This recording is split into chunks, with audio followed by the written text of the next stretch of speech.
What's happening, my friend? Hey, how's it going? Good. How are you? Good. Happy post-insurrection Tuesday. You know, Zach, we're going to mark the calendar so we can refer to it as the insurrection. Before the insurrection and after the insurrection. What was that, Wednesday? That was Wednesday. So, yeah, not quite, so what is that, 5 days ago, right?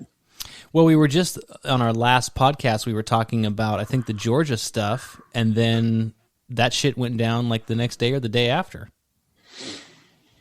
Yeah, we recorded on Monday, and it came down, it went down on Wednesday. So, yeah, 1 day early on the podcast. Well, 2 days. Well, we'll get to the point where we start doing live podcasting, and then we could just call the news because there's plenty of it.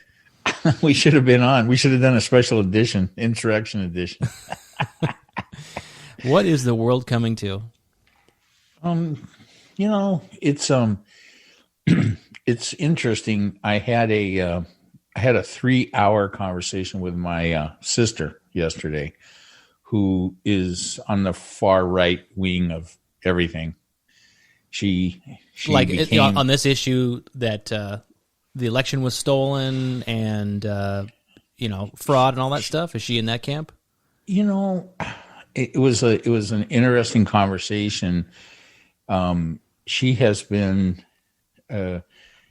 she changed theoretically from a Democrat to a Republican about 2 years into the Obama administration. Because of Obama? I think this was more of a personal issue with her. I think that she somehow, how does President Obama say it? Somehow she got woke. So she started questioning. She started questioning, what she really thought about stuff. And so when she went to look into it, I guess she came back with, well, I don't agree with all these Democrat ideas about things, and so I guess I'm a Republican. And so then it's a full dive into Fox News, and all those guys are kind of her peeps, all the people on Fox News. How far was this into Obama? Well, like a couple of years. So first she term. Voted for Obama. Yeah. So I think that they have an import. They do import, like whatever DHL does and stuff like that. I can't remember. It's like an import business. They do the paperwork. Do they do? Are they also exports? Do they import and exports like Vandalay Yes, Industries? but they don't sell anything. They just do the paperwork for stuff coming in and going out. And so my guess is that, and then they both used to work for other companies, and somewhere along the road, they both got let go. Then my sister retired. She was working for DHL. Then she retired, and her husband decided to just do it on his own when he couldn't find another job. And so they've been doing that. So I think that was probably 2008, right? Mm-hmm. When everything fell out of everything, he lost his job, and then they started doing it on their own. He started doing it, and their daughters work with him. And I think that they both became, I don't know anything about him. I don't talk to him particularly, but I think she became aware of how many regulations and that they dealt with in that business. And that's got to be pretty onerous. I don't know anything about that business, but I know it's all tied up in red tape and how could it not paperwork, right? And so I think that's probably part of it. And then I think this is a general revolution for her about, how she came by her general opinions, her political views, and she just kind of rejected everything that had come before and said, okay, that's not how I feel. This is how I feel. And then she's gotten pretty far to the right. But so was she like one of those Tea Party people? That was kind of the origins of that, right? In that time. Yeah. And she likes a lot of those people, right? Like her current favorite is Ted Cruz. So, he's a Tea Party, person. Do you think you see that he will survive this politically? I don't think so. I hope not. I mean, obviously, I'm sure you like I always say, you could recite your "I'm a good Democrat" talking points paper, but there's been a lot to quote over the last week, so everyone's calling for his head too, right? Yeah, because he's a rat-faced piece of shit, like Well, he's always that doesn't been. get you fired. No, but I think being on the wrong side of this insurrection business, and when everybody else is becoming, for those that weren't aware, that they're finally starting to realize, what a grifter and a unpatriotic, self-involved, loser Trump really is. That he stays with that sinking ship. He goes ahead and makes the objection, right? And so I think any of the Republican senators that went ahead and made those objections to the simple tally of the Electoral College vote are pretty much marked. Yeah, that whole thing is fascinating to me, because there's been several people, Cruz included, who was an enemy of Trump when they ran against each other. And that's the Trump MO. He badmouths everybody. And then early on in his term, remember, he was talking to some of those people about cabinet positions. There was the infamous meeting with Mitt Romney. And I still don't know if he was offered a job and turned it down, or if, remember, they were dangling the carrot for him to take Secretary of State. Mm-hmm. And of course, Romney is not one that has turned around. He still maintained his, hatred of Trump. But a lot of these guys were on the other side of that. They were on the receiving side of his attacks, and then now they're like butt buddies. And I just don't see politically how it aligns, other than it's just party lines, and they're doing everything they can to, salvage the Republicans' chances of remaining in control. But I don't see strategically why you would do that, unless they think that he's right and they're drinking the Kool-Aid. And that's the interesting thing. We got a lot to talk about, and of course, as always, some interesting sound bites. But there are the people, the masses, and certainly the people who storm the Capitol, that they do believe that. And it's interesting to me, that these guys in Congress that we like to think have some type of a brain in their head, that the people have elected to send them to Washington and represent them, could make better decisions. But there's some fucking craziness going on out there. Part of this long conversation I had with my sister, and the reason why I'm even bringing this up is because I think she represents a certain segment of the public that are on the other side from me of almost all these political issues. A little different than you, Travis, where you're a conservative for sure, a capitalist, a non-apologetic capitalist, which I think is the right thing to be.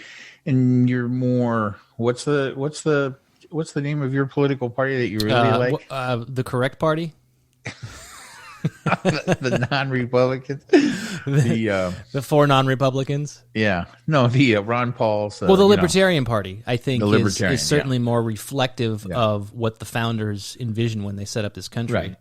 So she's not a libertarian, although she understands. She knows what it is and everything, but she was a Trump Republican, but so this whole conversation started. So she voted for Trump? Is that what you said? Twice. She voted for Trump twice. Was it always Trump for her? Or was it going to be party line? Was it going to be party no matter what? Here's the reason, and I'm going to say here's the reason instead of here's the excuse. I don't think she's listening, but she might be today. I don't know. She might listen to this one. Here's the reason. She couldn't vote for Hillary. So it's not the first time I've heard that. Yeah, right. So, and I do understand. Which, by the way, I'm sorry to keep interrupting you, but that comment that you just made, I think, is why Trump ever got into the White House, because people couldn't vote for Hillary. I think that's quite possible, and I think that's fine the first time around. We had plenty of time to figure out who this guy was. Yeah, I mean, so for anybody that voted for him a second time, and there's like 80 million people, I know. I think that that fucking nonsense, doesn't stand up, right? Well, we got some thoughts on that too, but go ahead. Yeah, I mean, look, Hillary was very. A lot of people don't like her. I mean, I totally get that, right? I didn't like her, right? But I always knew who Trump was. I knew he would be corrupt. I knew he would be grab him by the terrible pussy. President. Yeah, grab by the pussy. I knew he would be a terrible president. All right. So a lot of people don't. At least they profess to have not felt that or thought that would be the case. Or here's the other thing I hear a lot. Well, I couldn't vote for Hillary, so I thought, hey, well, we'll give it a try. We'll see what happens. Right. That was that. So that kind of sort of gets you through the first 4 years. And then it comes up for another election. Didn't he get more votes the second time? Huh? Didn't he get more votes for himself than he got for himself the first time? Well, everybody got more votes, right? I mean, more people came out for this election in general. Because of the mail fraud? Yeah. Yeah. So, he trying to loosen you up a little bit today. Yeah. Well, I mean, so I want to have fun. Hey, let's have fun. But I got to tell you, this stuff that's been going on is pretty goddamn serious, right? And so I'm not as angry as I was when I spoke to you on my way out the door from work on Wednesday, the day it was going on. But I'm still pretty upset about it. And I really have no patience for anybody that's trying to defend him. It's just all nonsense. And so for anybody that voted, let me just get this out so I can quit yammering about it.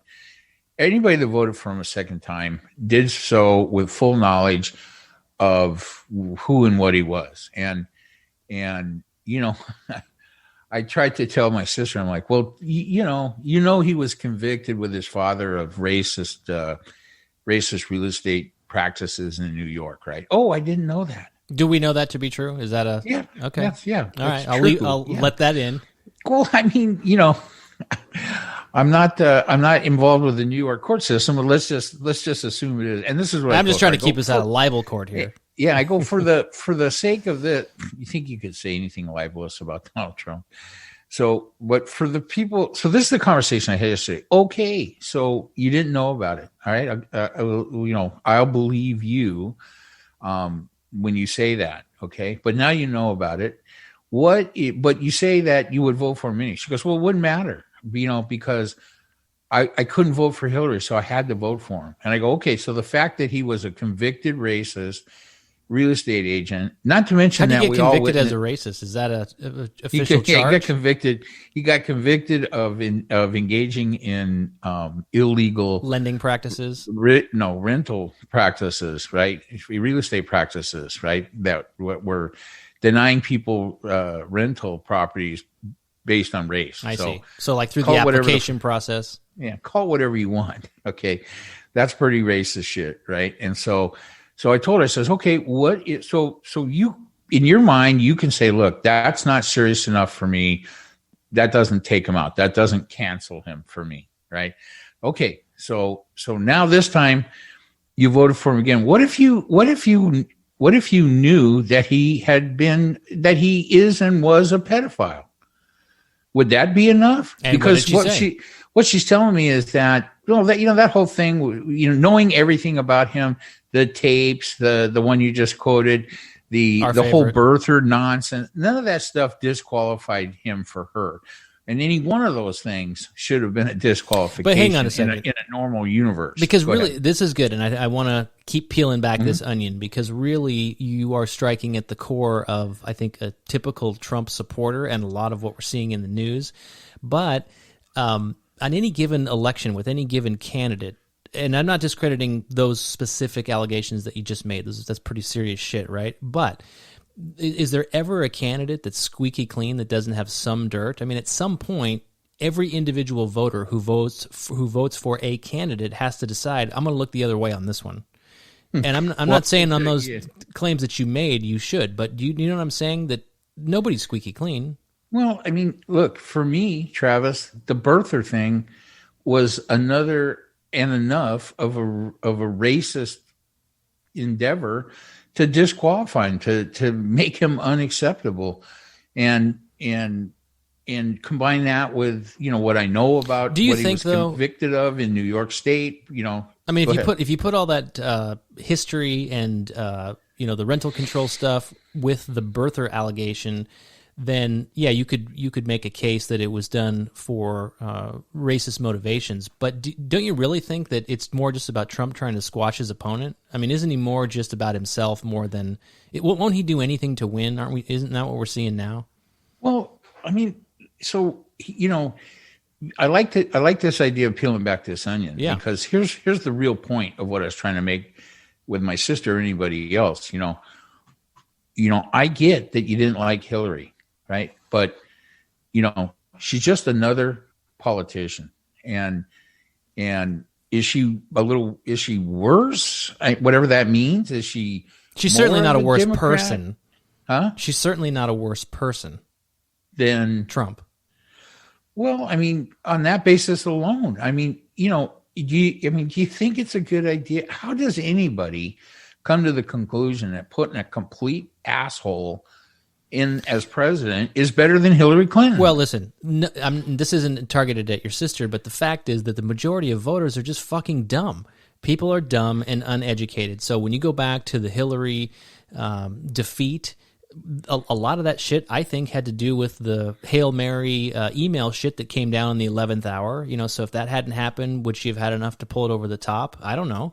But but none of that was ever proven either. No, it's not about being proven, and that's my point about how people cast their votes. It's more emotional. It's more, what they're hearing their friends and their family say. I mean, what percentage of the people who vote are actually informed, educated voters on the issues and the candidate?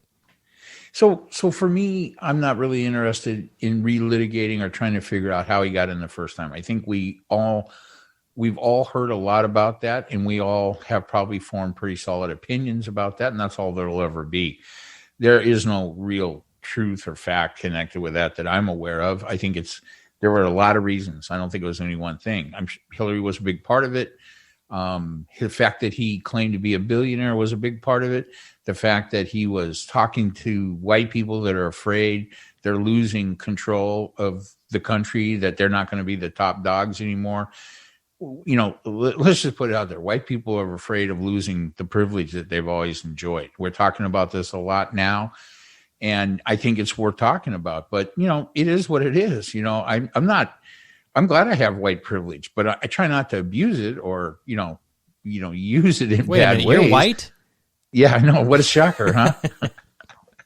This isn't a diverse podcast. What the fuck? All this pink to red. Yeah, this is not diverse. So I guess that the point is, right. So, but my thing is like, what I'm more interested now in trying to understand is why anybody with a brain could vote for him again. So I know why a great deal of the people that did vote for him voted for him. I understand that. But when I'm talking to, so I know people that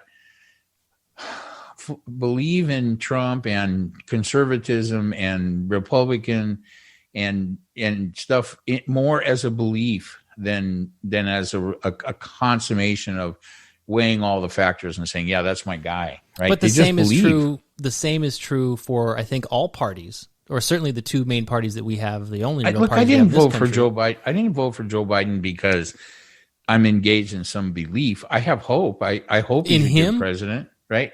Well, yeah, we all have hope. Experience, huh? We all have hope, but is he your guy? Did you vote for him because he's the man? I mean, you told me many times that you'll vote for anybody that gets Trump out. Right. And I mean, anybody, but I mean, I wouldn't vote for a pedophile or a convicted racist. Yeah, if you knew that, of course. Right. I wouldn't vote for any of those people, but none of that. But what would you have done in that? You never would have voted for Trump. Let's say Biden was those things. You certainly wouldn't have voted for Trump. What would you have done? Would you have come to my camp? I think that in reference to my sister, and I asked her this question, I'm like, she goes, what choice did I have? And I go, look, you when you're faced with that bad of a choice, for you, Hillary was that bad. And that's okay. You're totally entitled to that opinion. And so were you, Travis, and everybody else that held that feeling about Hillary Clinton. And so, I mean, you do have the choice to not vote at all. right? Or you voted for yourself, or or whatever. I mean, Hey, so she that's goes, the only vote that counts. yeah. And my sister goes, well, then you waste your vote. And I go, well, I mean, your party put them up, and I mean, I don't know what to tell you about that. And the first time I can give you a pass, but the second time is intentional. There's no doubt of who and what Trump is, how dangerous he is, how wrong he is to be the president of the United States. And the fact that you are not a fan of the Democratic you're not a fan of the political agenda of the Democratic Party, and you are a fan of the agenda of the Republican Party, is not enough of a reason at all to religious? vote for Trump. Huh? Is she religious? I think, it's, we talked about this because I wanted to make a distinction between a certain type of Trump supporter that I know many people like that. And of course, and I'm not even talking about the one issue voter, like my gardener who is Hispanic and an immigrant, he's a successful businessman, yeah. And he's a capitalist. But the sole reason that he voted for Trump was because he's a Catholic, and he thought Trump would put people on the Supreme Court that would overturn abortion. That's fine. He doesn't care that Trump hates Mexican people. He doesn't care that he's a racist. So that's fine. That would never be enough. That would never be an acceptable reason for me. And here's the thing. I mean, if you know who Trump is and you vote for him the second time, then you bear responsibility for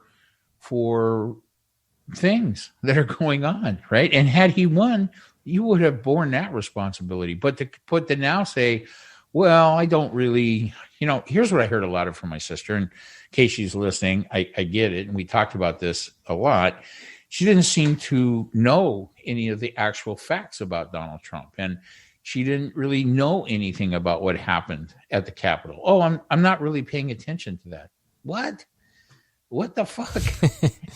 How are you not paying attention? But here's the thing is... Then shut up about all your right-wing crap. You don't have to pay attention, but you don't get to spew off and go, spew all that nonsense and then not be aware. That's just irresponsible. Yeah, but what I think is interesting is... You're a little low, by the way. I'm a little low in your head? Your volume. Oh, you can't hear me okay? Yeah, I mean... Yeah, you're coming through a little soft. What I think is interesting is just how, and I've said this before, just how divided people are. And I think we were talking last week, right as the Georgia stuff was going on, of course, before we knew this was going to happen. And I think I used the word martyr. And even if you fast forward to the events of just another week. Removing Trump when he leaves or however he goes, if he goes peacefully, if he goes in shackles, or if he ends up in shackles, it's not going to change, I think, the attitude of the country. And I think you're going to see more of what we saw. And I don't condone it. I don't want that. I'm the one that talks about a civil split and not a civil war. But and we talked about this too. This didn't start with Trump, this attitude, and it's not going to end with Trump. I think I agree with all that, except for the fact that it's not half the country.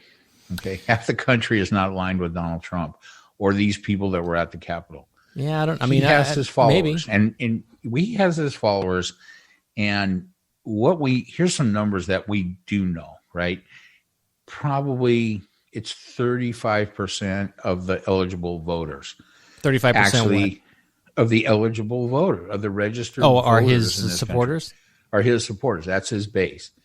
There's more people than that voted for him in this last election because there was there's a lot of issues and people are paying attention. And so we had more voters than we've ever had, right? The percentage of voting was much higher on both sides. Mm-hmm. So I think the numbers that everybody seems to agree on is about 75 million for Trump and 81 million for Biden.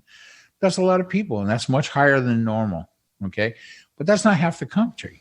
Well, does it have to be half to really Well, it only has to be half when people say it's half, right? If you're going to say, hey, half the country, well, the reason why we're split in half, that's just nonsense. We're not split in half. I disagree. I throw that term around quite a bit, and I think I throw it out to also kind of paint the picture and to illustrate just all the different things. For example, the Georgia election, those 2 Senate votes went to the Democrats. And wasn't it like 50 point something and change to 49 point something and change, or thereabouts, plus or minus? In other words, it wasn't... In Georgia, yes. It was exactly 11,790 more for Joe Biden than it was. And percentage-wise, it's like Trump. 50-50. And that's just my point when you... It's 50-50 of the people that voted. I understand, That's not but the population. Again, I said I use that term as kind of a figure of speech to illustrate the narrative. And the narrative is that we don't agree. We're in my opinion, and when you look at some of these votes, these Senate races and these presidential races, we have been divided down the line. I don't mean half the eligible voters, but the way the end results have come out, it's kind of indicative of representative government, the form of government that we have. And when you look at some of the results on these votes it's been pretty damn well split down the middle. So yes, to say 75 million voters for Trump isn't half the country, okay, that's mathematically, factually true, but you can't ignore it in the sense that, this is a movement of people that simply disagree with the other side. And the reason why that strikes a core with me, because I've always said I'm not a pacifist by any means, but I've been thinking about this a lot in the last week. Ever since I was a kid that I can remember, I don't like being told what to do. I can't stand being told really? what to do. You? I can't find that hard to believe. I know you're surprised by that. I can't stand being told what to do, and I'm not religious at all. In fact, I think when you die, you go to the ground and the worms eat you. Ooh. But, I do live by some of the things that were taught maybe culturally versus coming from a religious foundation, and that is treat others how you want to be treated. So as a result, I don't like telling people what to do, unless I'm paying them. But for the most part, I don't want to tell you how to live. So like your gardener who voted for Trump because he's a Catholic and wanted to overturn Roe v. Wade, even if I felt that way, I would never give 2 shits if you live that way. You can live however you want. I didn't fire him because of that. No, I know. But I'm just saying, when you look at where we are as a country, you have these swells of movements of people who are trying to convince the other side that they're right, and it makes me fucking mental. I don't condone the Trump armies. I don't condone... I mean, listen, we talked... There's points in history. I just got done reading The Naked Communist, by the way. Finished that. Yeah. I'm 2 chapters into Obama's book, so there's a lot of information there. But when you study periods of time, moments in history, there are times when it has been necessary, as has been documented historically, where you have to overrun with military force the people who are taking control of a country, these notorious dictators that we've seen throughout history. So there have been moments in time where that has been necessary. That's not this. That's not where we are in the United States. This was a free and fair election that one side didn't want to accept the results. And then you have a crybaby who's the president, who's the one, the complainer, and he's riling up his base over it. So that's different. This we don't need insurrection at this point. We don't need to right a wrong that happened. We need to acknowledge the masses and the way that the vote turned out. And if you don't like it, you have a chance to change things in 2 more years with a House vote and 4 more years with a presidential vote. So that's the way it's supposed to be. But what's interesting, though, is when you look at the dynamics and human nature, you have this mob of people, whether it's the 75 million, maybe there's some silent people. Let's say there were I don't know if this number is correct. Let's say there were 200,000 plus, 250,000 people at the Capitol on Wednesday. What was it, by the way? Only a couple thousand? I don't know. I haven't heard. That's what the Trump camp is saying. So my tendency it looked to me like more than his inauguration, just from what I saw on the news. No, absolutely. But no, I don't want to interrupt what you're saying. I just wanted to put in there that this group of people that you just referred to, I'm not saying it's not a large group of people, but it's not half the country. And I think anything that is said that makes people think half the country were represented by those idiots and criminals at the Capitol, it needs to be pushed back against. So there was a lot of people there, and those people are obviously, let's just, without any further descriptors, let's just call them unhappy. Okay, but so having said that, go ahead. Well, did I interrupt you? No. I mean, it's all part of this dialogue and this conversation that we need to have, and that is the idea of the way our government is set up is based on hearing each other out, compromise, trying to figure out a plan forward that works for everybody, acknowledging that not everyone will agree because there's going to be things that both sides lose. That's what a compromise is, right? Both sides are giving up something. But the idea is that the end result is something that it will benefit everyone, that everyone will get something out of, right? Mm-hmm. And so we've been doing that for 200 and whatever it is, 40-something years. And this, what we're seeing now, maybe it was brewing with Obama, but it's not. It didn't happen in just the last 4 years, and it's not going to go away in the next 4. Should Biden survive 4, but I don't think it can be ignored. And again, just because I feel like I should repeat myself in this world of fucking canceling everybody, I don't condone it. I mean, I think people who protest in general, even people who peacefully protest, are fucking morons. You have nothing else to do with your time than go with a picket sign. I think that's stupid. But nonetheless, I don't condone what these people did. That's not the way you go about it. They're doing it because... But you support their right to do it, right? I support their right to protest. I don't support their right to violence. No, absolutely. Okay, so the point is this: why we're seeing this is because we have one side who wants to convince the other side that they're right. That's really what it boils down to. So I'm not in the mind of a Trump voter, although we got some clips we can hear from some of them directly who were there at the Capitol. But I don't know if it's only going to support my opinions, but go ahead. Well, I mean, of course, the talking points are simply over the election, that we think that this was stolen. And what's their chant that they have now? Stop the steal. So, I mean, that's the point that they're arguing, that they feel that this was stolen from them. There's no evidence of that. We've been over it. People smarter than us. So why do they feel that way? I don't know. I mean, they're morons. What else can I say? Do you? All right. So besides, I mean, look, so what do they call that? Identity politics, where you're calling those people morons? I mean, let's think about it. I'll always call them retarded too, even though you're not supposed to use that word. I don't care. I'm going to let you be the politically incorrect one. Someone's got to do it, because that's the other thing that's making me fucking mental. And again, the reason why I'm politically incorrect is because I don't like being told what to do. Don't fucking tell me I can't say retard. It's funny. That's okay. No problem. Nobody's telling you that. Say it all you want. I don't have any. But some people may. Whatever. I don't care. Listen, I'm not here to watch out for everybody's feelings. But let me say I something. give two shits about feelings. Right. So, what do I want to say to that? I think the 200. Let's just for the sake of this conversation, let's just say that the 250 million people in the Capitol that came to the beck and call of Trump. 250 million. I mean, 250,000 people that responded to the beck and call from Trump himself, and that whole his whole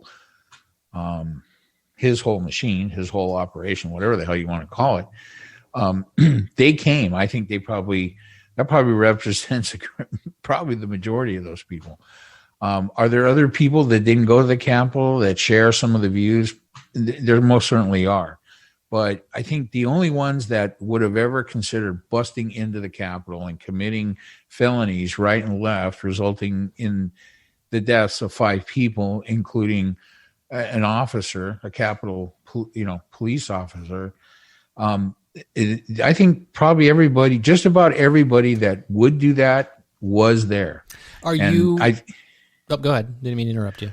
Well, I mean, I think that for the most part, those are the people. That was a very large group of people, whatever the number was.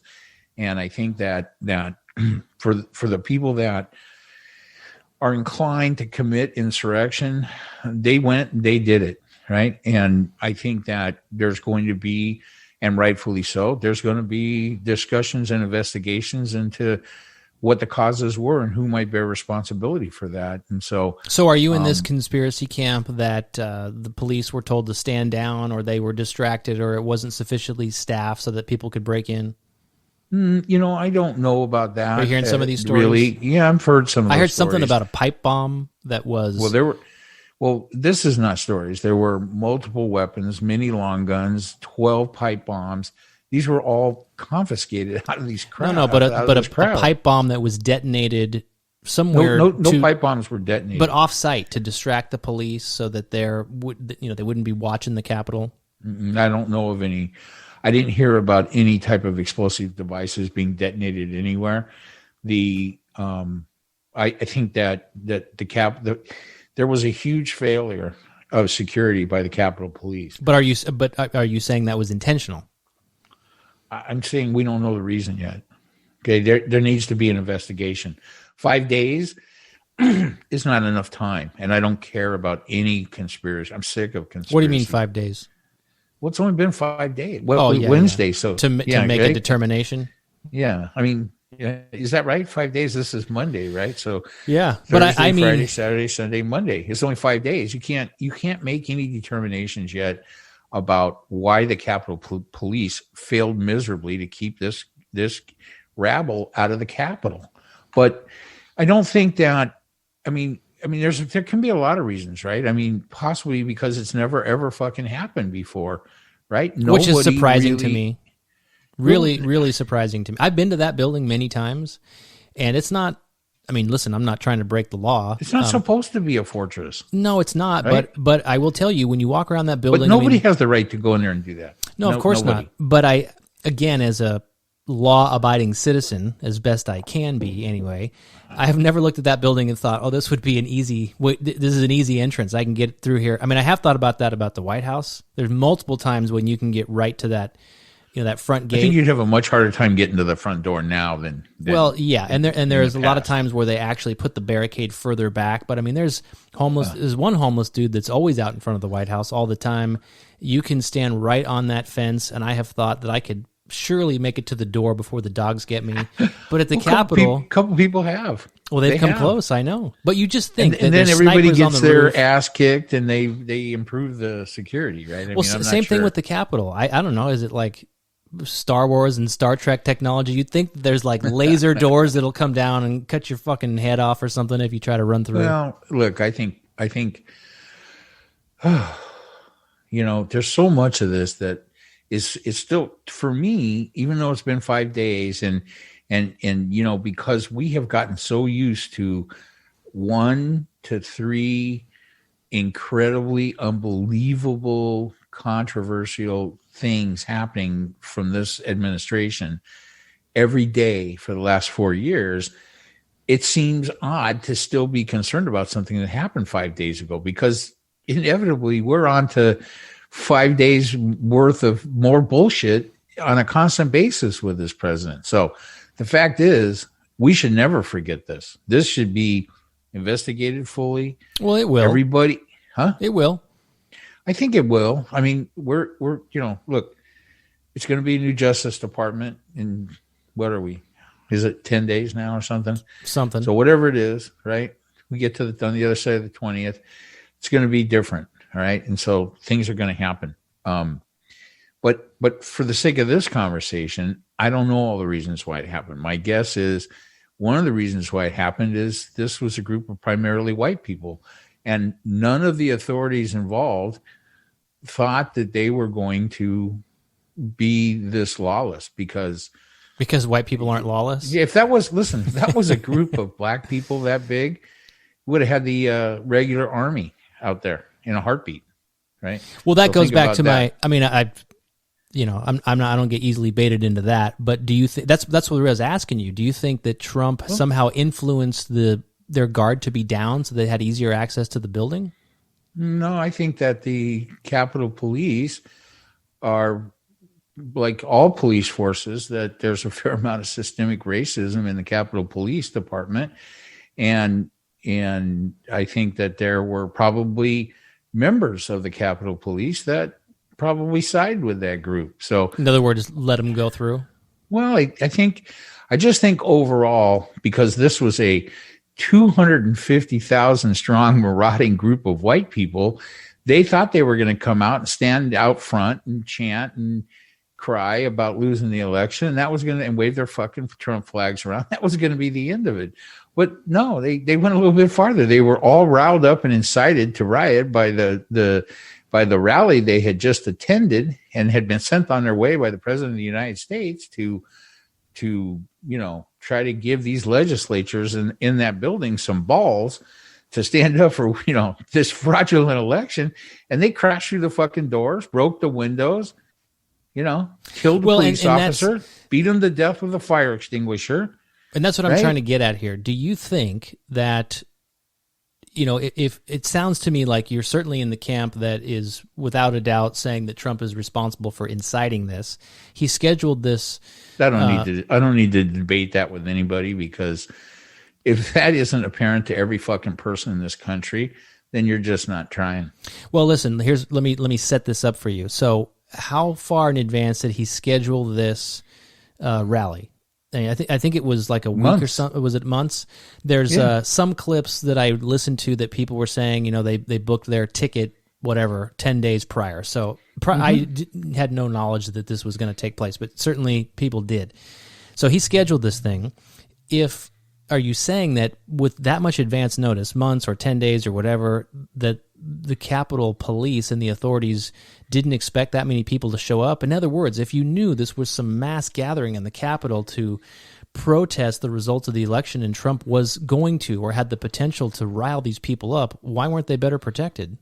Yeah, well, I think that's a question that needs to be answered. Let me investigate this. Give me a fucking badge. No shit. Well, those are great questions, right? I think that there's just a lot going on there, right? If the intention was to get those people together to storm the building, if that was at all on someone's mind, a security-minded person, they should have done a better job of protecting the place. And I don't care what facility or what color the people are. If you have hundreds of thousands, and I don't even know if that's what it is, but if you have hundreds of thousands of people surrounding any building that are angry, that's not safe. I agree with that.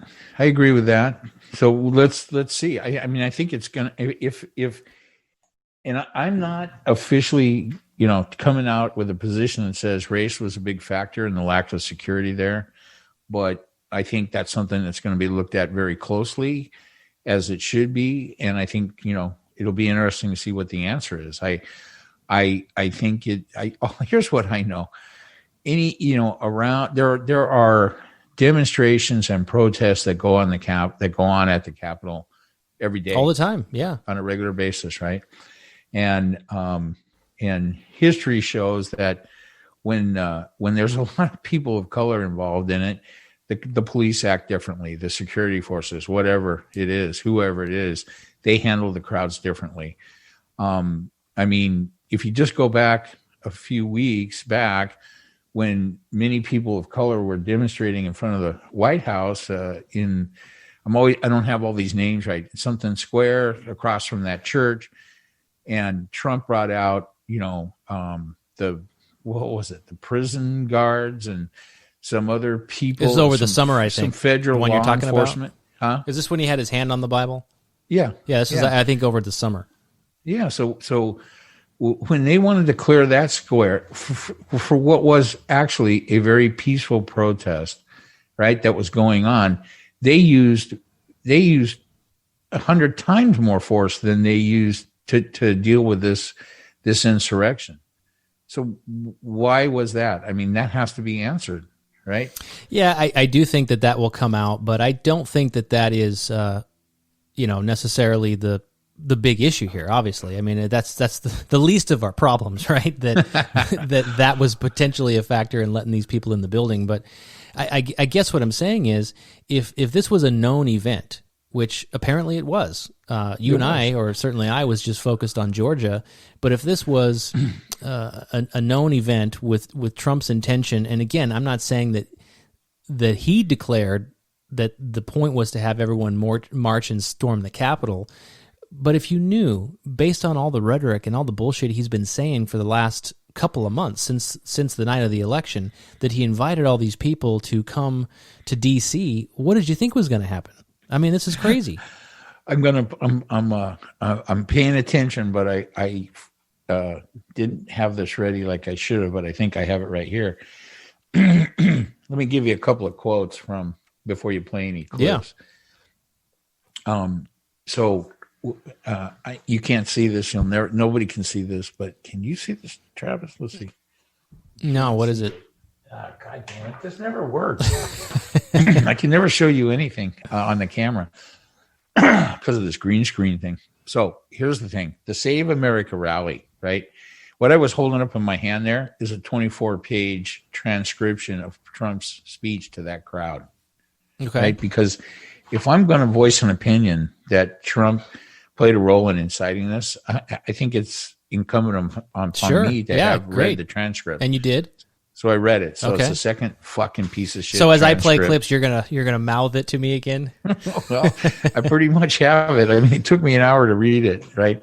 It was an hour-long address by him. I don't know how these people do it. Oh my God. Yeah, I can't really listen to Trump speak for more than 5 minutes without, getting colon cancer. But I tell you, this is the second time in a week now I've had to read an hour-long transcript of Trump drivel. The guy is illiterate. He can't speak. You don't think he wrote that, do you? So here's the thing. Well, I think he wrote this. Do you? I don't. Now that's the transcript of what he said, right? That's not necessarily the speech that was given to him. No, I don't think there was a speech given to him. You think it was all just off the cuff? This is free form nonsense. I mean, if somebody wrote this, they need to go back to kindergarten. Well, I mean, come on. And then, so let me tell you another step I took here, Travis. I printed this copy off of ABC News on the internet, and I read it after I printed it. Then I read it on screen from Al Jazeera.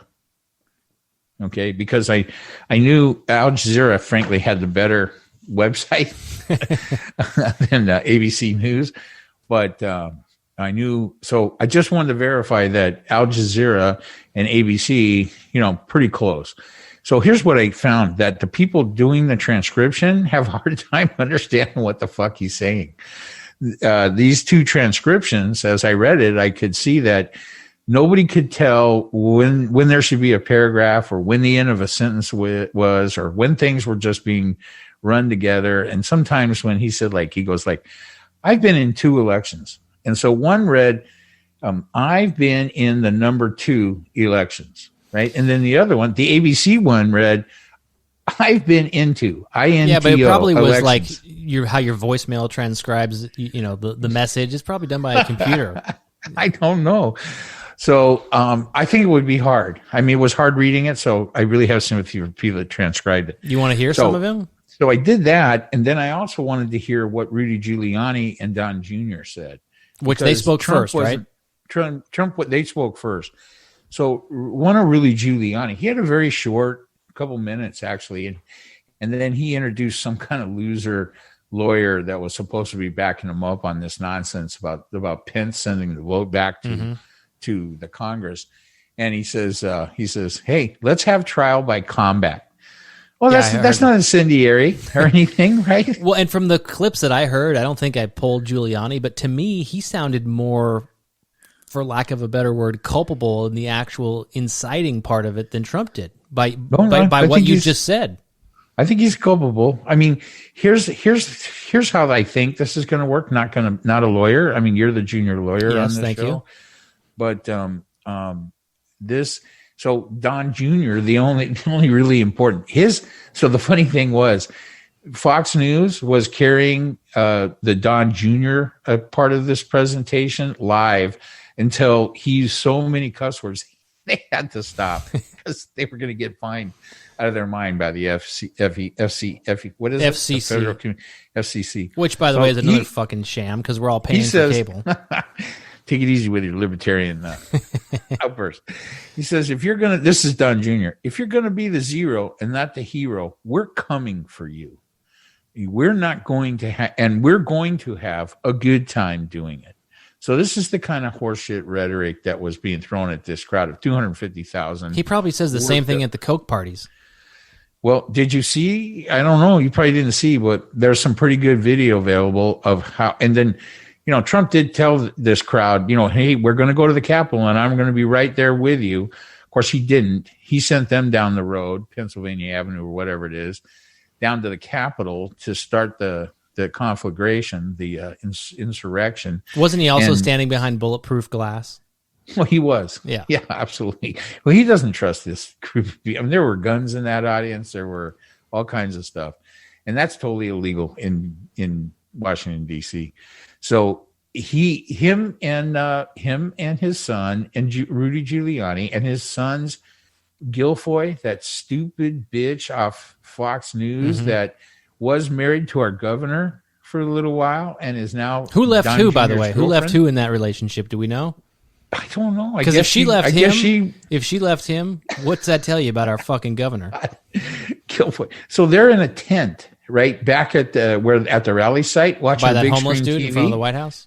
Yeah, and they're watching. They're watching the crowd march down to the Capitol building live on a big screen monitor while they're drinking and dancing. And there's video of this, right? So we'll get into some of the audio, but I did see a legal opinion. I don't know who the guy is, but he identified himself as a lawyer, and he cited some historical cases. I didn't write them down, where basically he was suggesting that he thought that this might be difficult to prove that somehow Trump incited these people.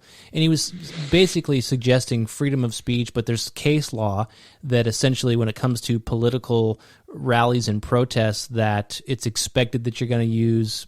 He used some legal jargon as he was pulling from some of this case law, and it's one person's legal opinion, and he didn't strike me necessarily as defending Trump, but in fact he was quite strong with some of his language against Trump. But he did say, I think that from a freedom of speech perspective, it's going to be very difficult to try to pin him on this, but we'll see, right?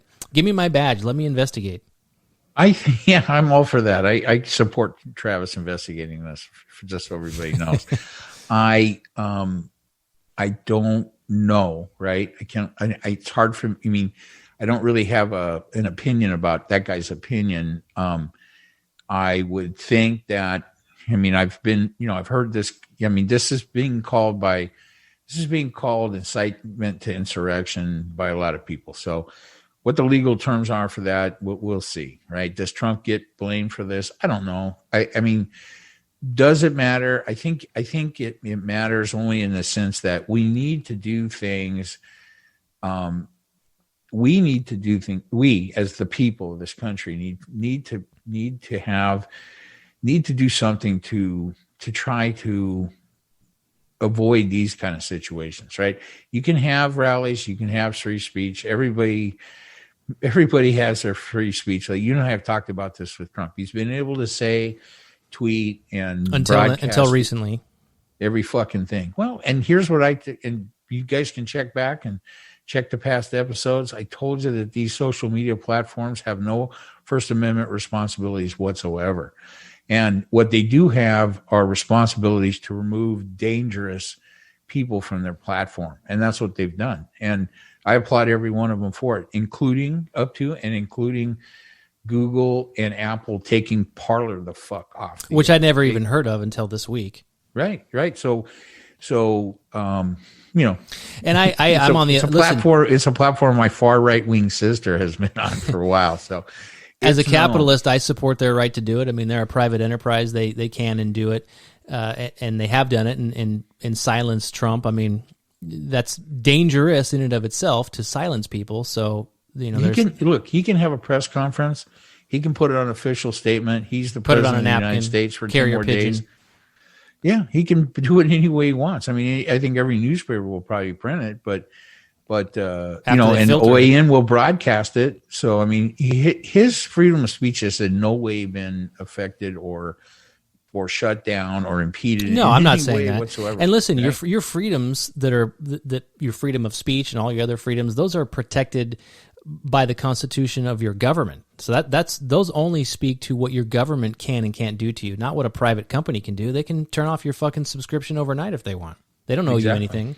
But I will say, in some of these cases in the world of cancel, I was reading something like, I think it was Marriott, the hotel company Marriott, when these companies and private organizations, when they give money to certain political candidates, I think they are severing ties with people who they've given money to, including the Ted Cruz's of the world, who were supporting Trump on this. So, it's part of the cancel culture where you have corporate America, who now is really, we talk a lot about, kind of the balance of powers and the sounding boards and, and how things, the checks and balances. It's interesting that people with power, and it's not just legislative power, it's corporate power, can get behind these type of movements and have an influence as well.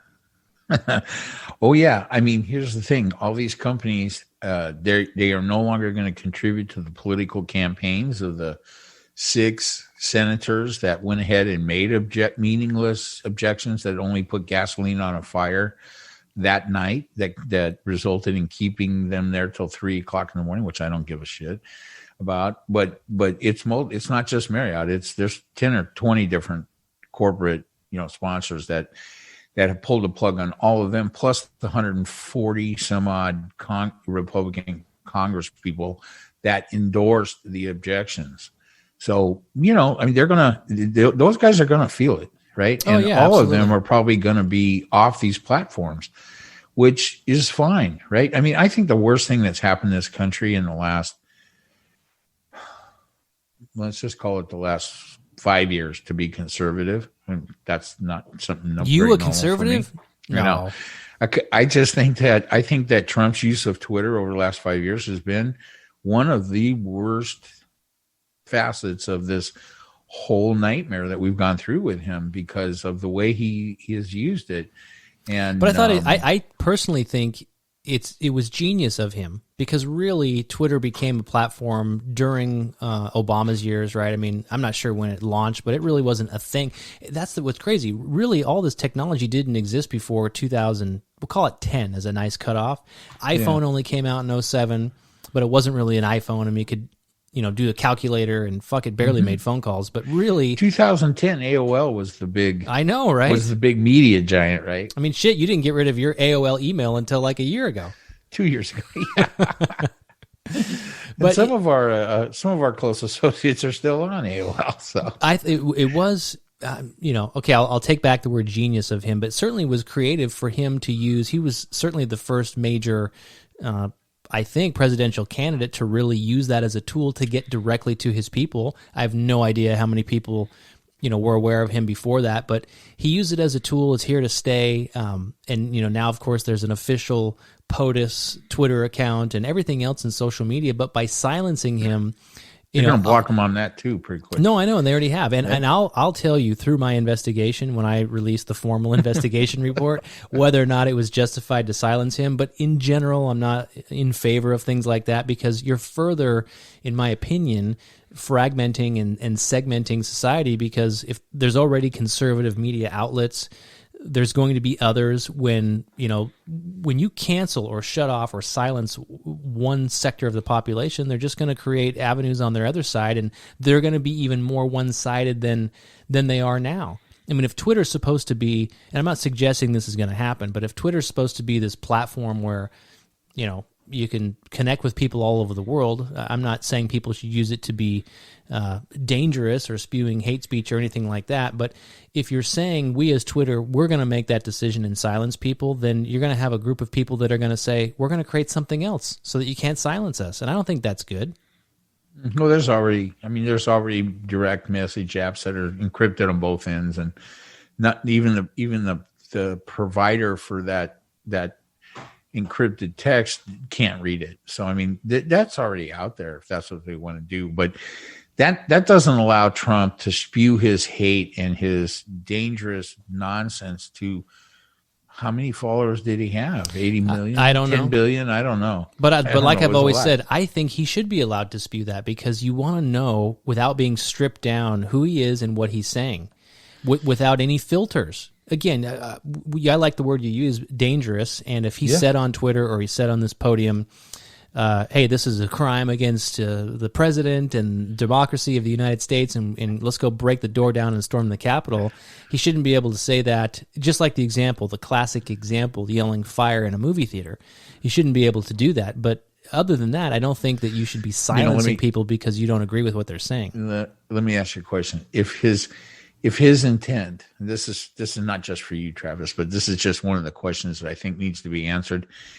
If his intent wasn't for what happened to most likely happen, why didn't he have this rally on a different day or in a different location? Why would you do it down the street on the day at the exact same time that the Congress, the joint session of Congress, is meeting to perform a perfunctory ritual of counting the Electoral College votes? If you didn't want, why would you bring 250,000 people into the general vicinity of the Capitol, right? Give them this hour plus all the sideshow acts that he had there. Did he have the Insane Clown Posse? I'll tell you something about the Insane Clown Posse. We have a friend who has a daughter that was in the Insane Clown Posse's first video. Oh, really? At the end of the Insane Clown Posse's first video, there's a little girl dancing in a ballerina outfit, like out in her front yard. That's at the end of the Insane Clown Posse. That was our friend Sammy. That was our friend's daughter, Sammy, and she was. And what happened to her now? What came of her? Oh, she's around. I mean, she's on my Twitter feed, or she's on my Instagram. She's a great, she grew up great. She did a few videos like that. She was a cute little kid. She's very attractive now. So, so Insane Clown Posse. Who wasn't there? The fucking Viking, right? 50 people at last count that I've heard, and I'm sure it's more, have already been arrested for their participation. I will tell you this. This was the dumbest of the dumb. These people committed felonies, committed insurrection, and then posted their confessions on social media.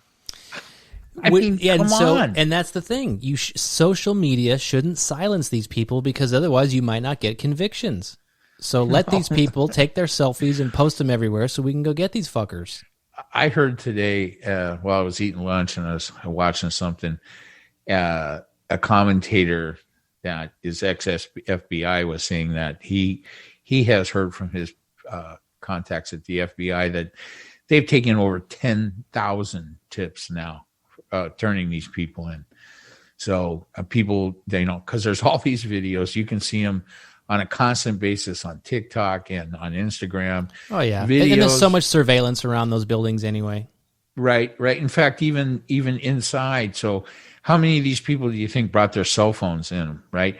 So all of their cell phones can be identified by the servers in the Capitol. Right. Yeah, that's how they're tracking you with your COVID too. So they know where you are. Right. So, it's just stupid. Right. And then, so I mean that's it. So, but it's been a lot to think about over the last week, 5 days. You were asking the question, did Trump, was that his intention, or did he think that could happen? And I think, sadly, I agree with you in the sense that maybe that wasn't his master plan, but I think there's a part of him that as he watched that unfold, that he was, kind of had that evil grin, like, you see it worked, and this is what, what I thought was going to happen. Did you see the hostage video of Donald Trump? We got that. Where basically you're talking about where his quasi, not I don't even want to call it apology, but he had to condemn the behavior. Yeah. I thought it was deepfake. It was reported that he has been second guessing himself on whether he was too hard on those fucking people in that hostage video he made later that night. Right? Well, was I too hard on him? You want to start on the top where the actual bring up any We're gathered together in the heart of our nation's capital for one very, very basic and simple reason: to save our democracy. We have hundreds of thousands of people here, and I just want them to be recognized by the fake news media. Turn your cameras, please, and show what's really happening out here, because these people are not going to take it any longer. Because you'll never take back our country with weakness. You have to show strength, and you have to be strong. We will never give up. We will never concede. It doesn't happen. You don't concede when there's theft involved. Our country has had... Huh?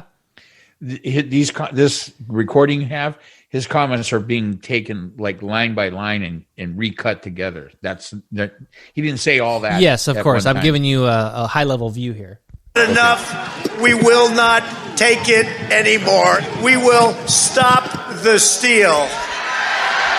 We will not let them silence your voices. We're not going to let it happen.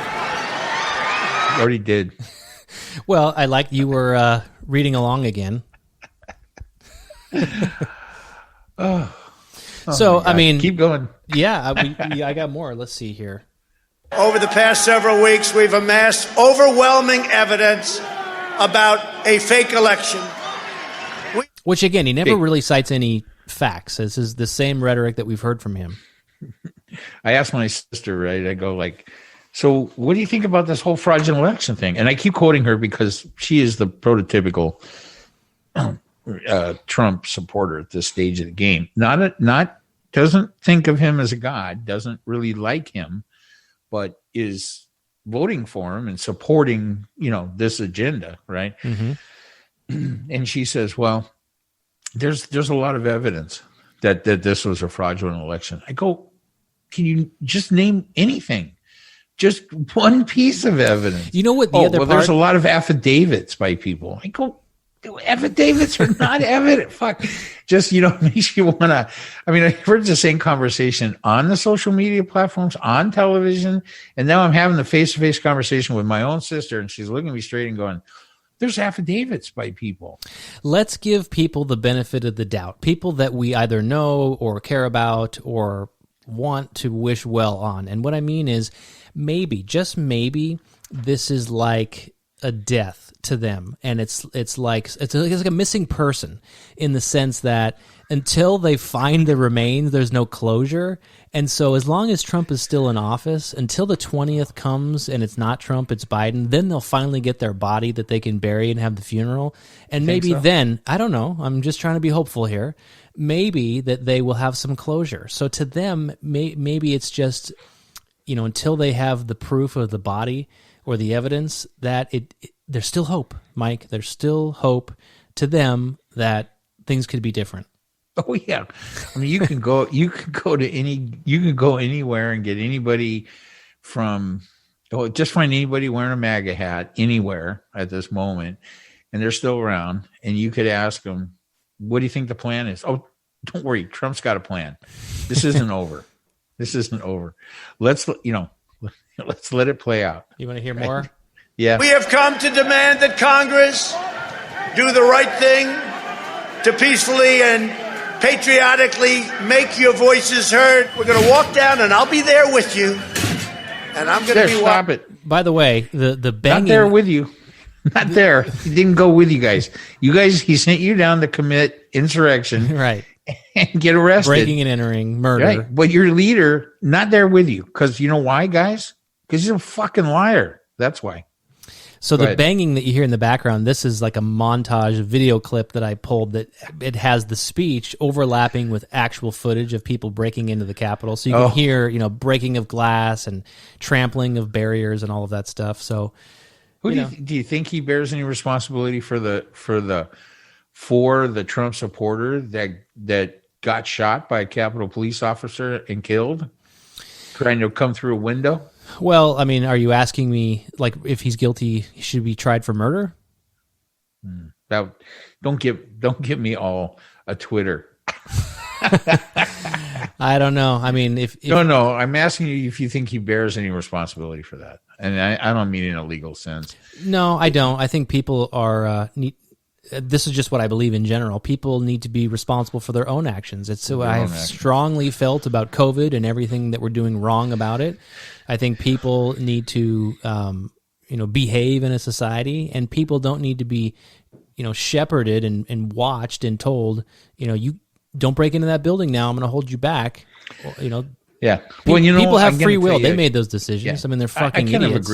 I kind of agree with you on that. I think the important part is that the vast majority of the country, not, a few nut jobs notwithstanding, understand that he's responsible, right? I think that you're seeing it across the country in this last 5 days.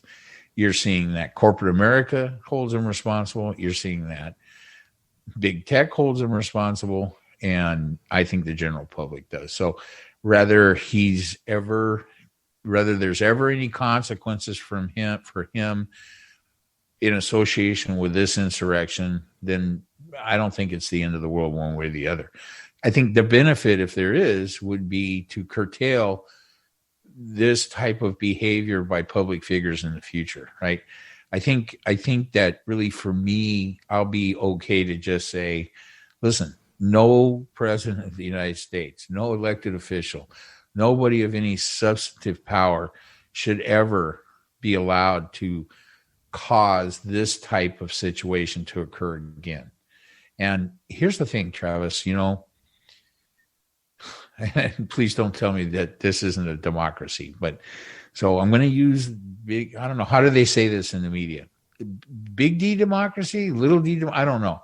I get it. This is a republic. This isn't ruled by popular vote. Yeah. Popular vote. This is a republic, but representative government. I'm going to use the term democracy as we use it around the world, So I think elected officials, certainly presidents, every member of Congress, every member of the Senate, every state government person has a responsibility to behave in a pro-democracy fashion. And I do not think that we should tolerate anti-democracy activities on the part of anybody, right? Our first concern needs to be that we maintain and keep this democracy alive, and that we remain the beacon of democracy around the world. And you can't let authoritarian nut jobs like Donald Trump behave in this manner unrestricted for 4 years. Well, so I agree, but what's the ... So what were you going to say? That in order to make sure this doesn't happen, what do we do? Well, I mean, first off, I think we make our elected officials in the Senate and the Congress uphold their oaths of office. And when they fail to uphold their oaths of office, they should face consequences. So you're saying there should be another easier mechanism for removing these people? Well, here's what I'm going to tell you. Trump was impeached for unrelated to this. Is that what you mean? For an extremely valid reason. And then that impeachment was sent to the Senate, and they abdicated their responsibility to uphold their constitutional oaths. And they turned a blind eye to his criminal activities in the Ukraine. So you're can I disagree with that, by the way? I disagree that it was a valid reason, but what you're saying is that because it was so cut and dry and the Senate turned their blind eye, that group of people should lose their jobs? Well, for sure. And they should lose their jobs by being voted out of office by the populace. But, I mean, have we already litigated this between you and me on this Ukraine deal? Yeah. We spent a couple episodes on it, I think. Because I'm still, because I just had this discussion yesterday, so it's pretty fresh in my mind. But think about where you're going. I don't understand how anybody can say that when a president commits a quid pro quo extortion on the head of state of another nation in order to obtain false information about a political rival for his own benefit. That's quid pro quo. For that. I didn't see it that way. As I listened to the tape. Wait a minute. That's not what I heard. And then the own guy said he didn't ask that of me, and he didn't ask for false information. Trump believed there was information and asked the guy to get it, but he's not saying dig up fake shit. Trump thought there was a smoking gun there, and he asked for help. That is absolutely ridiculous, Travis. What do you mean? Is that not how it went down? No, that's not what happened at all. It is what happened. It isn't. Tell me. Enlighten me. Fuck. We've all seen the transcript from the call. We all know what Trump told him. He told him, hey, you're not getting the money unless I get this investigation. That alone is quid pro quo, right? This is not the same as, say, Biden. But Trump didn't know what he was going to get. This is not the same. Huh? He didn't know what he was going to get. You're saying he asked for an investigation? He asked for the newly elected president of Ukraine to announce an investigation into Joe Biden. Yeah. He didn't even want son, the investigation. Right? He just wanted the guy to announce the investigation.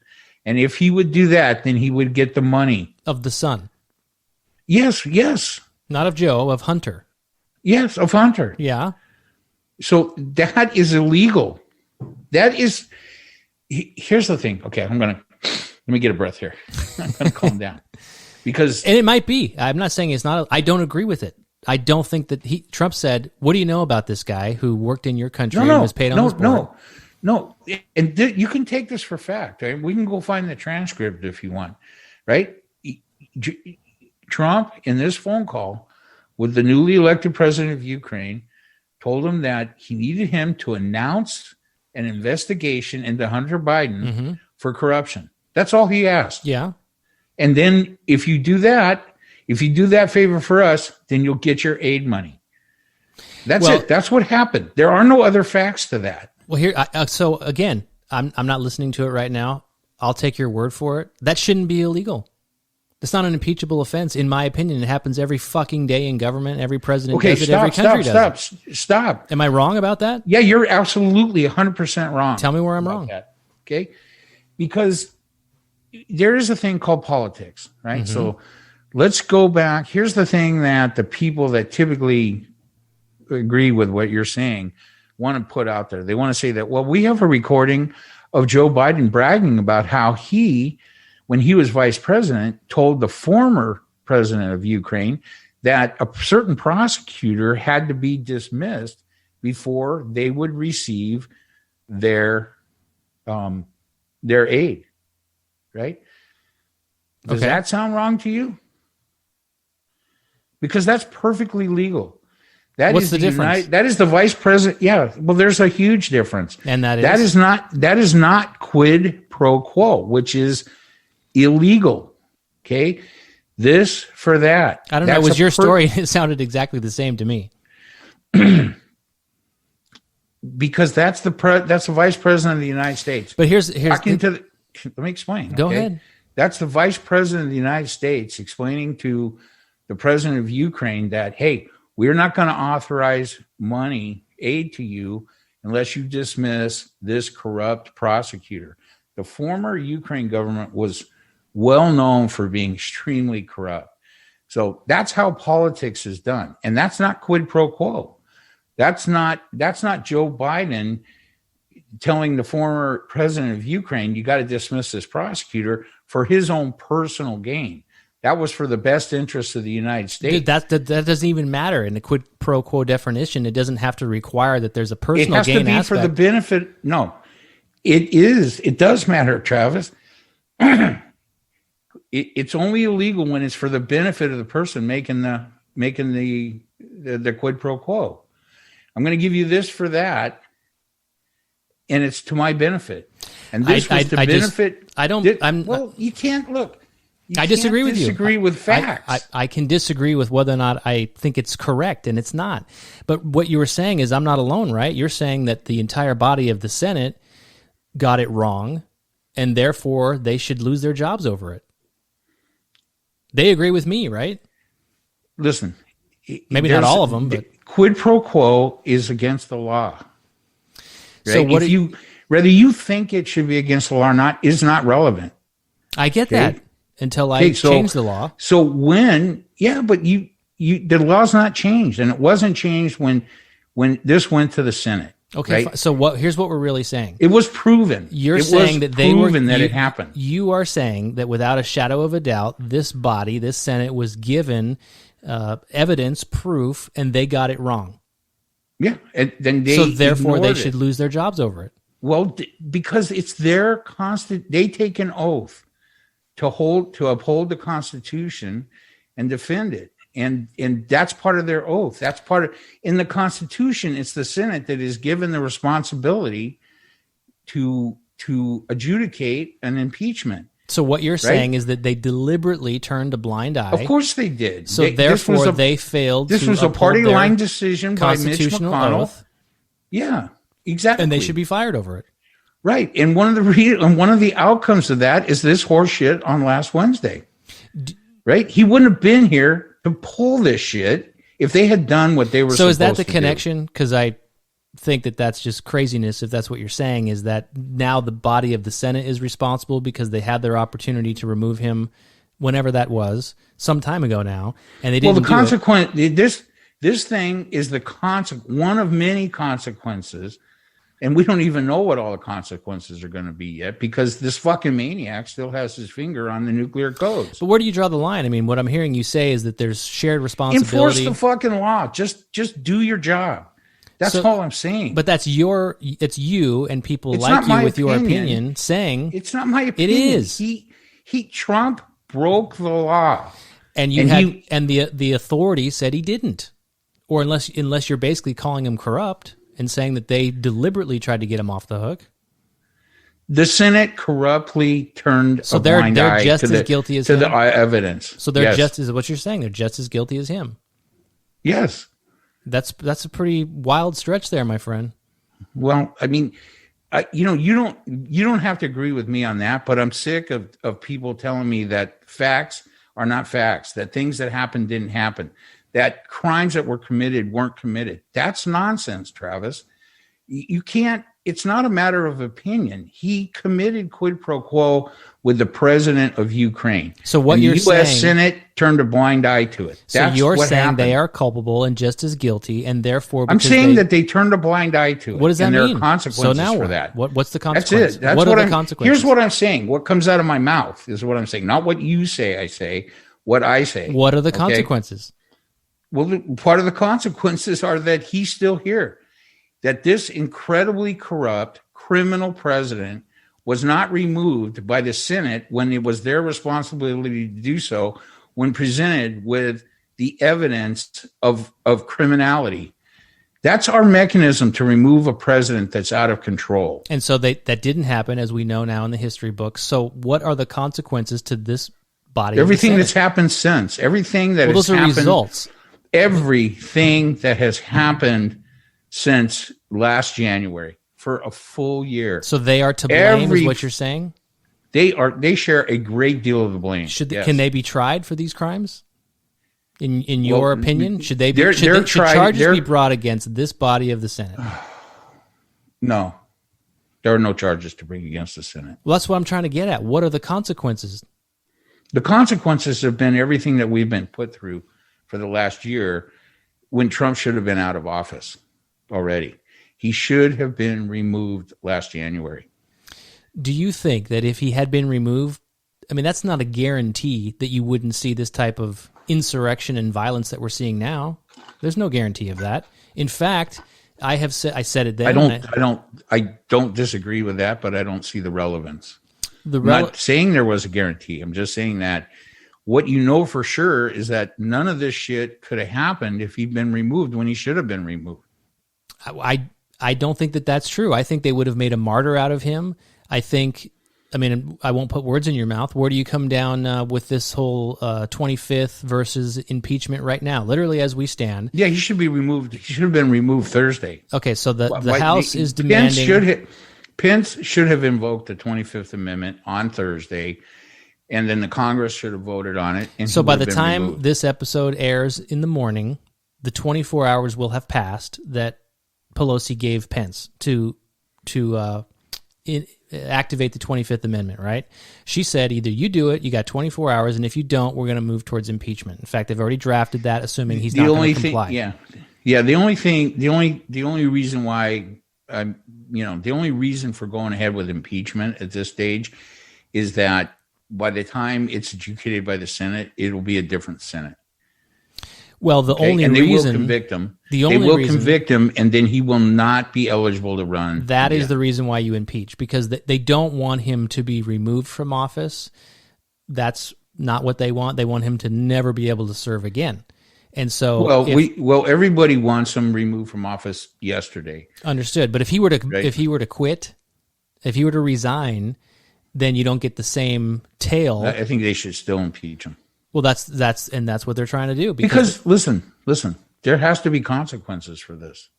Okay? So the consequences are he can never run again. But if he resigns, that should be the consequence. Can they? So can they have this trial after he's gone?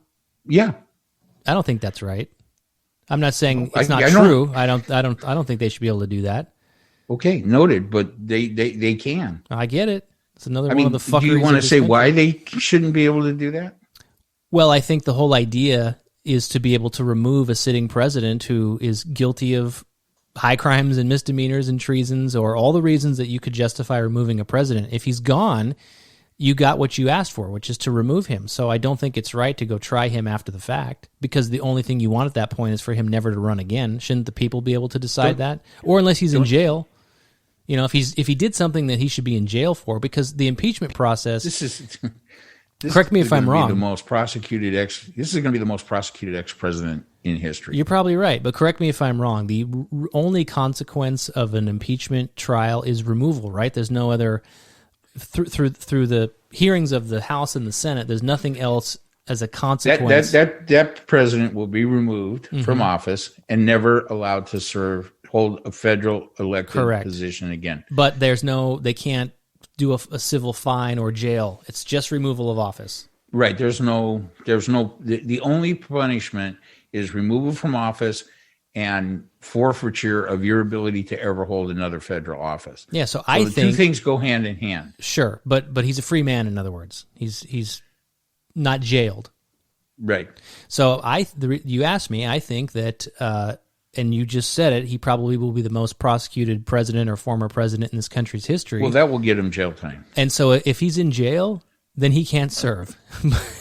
Or if he went to jail and he's a convicted felon and he gets out of jail, then he can't serve. I'm on board with that. We don't know what's going to happen, as far as criminal liabilities for things he's done. I mean, no matter what he does, he can't get out from under state prosecution for crimes he committed in New York State or any other state. He can't pardon himself out of it. There's nothing he can do about that. And that's another reason why he should be removed right now. Because the pardons that he is issuing are abominations. But that's the power of the president. He's granted that authority. So no one gets to say who he can and can't pardon, right? So are we going to now say if he's out of control, right? And if he's pardoning people that shouldn't be pardoned, that's another justification for the 25th Amendment.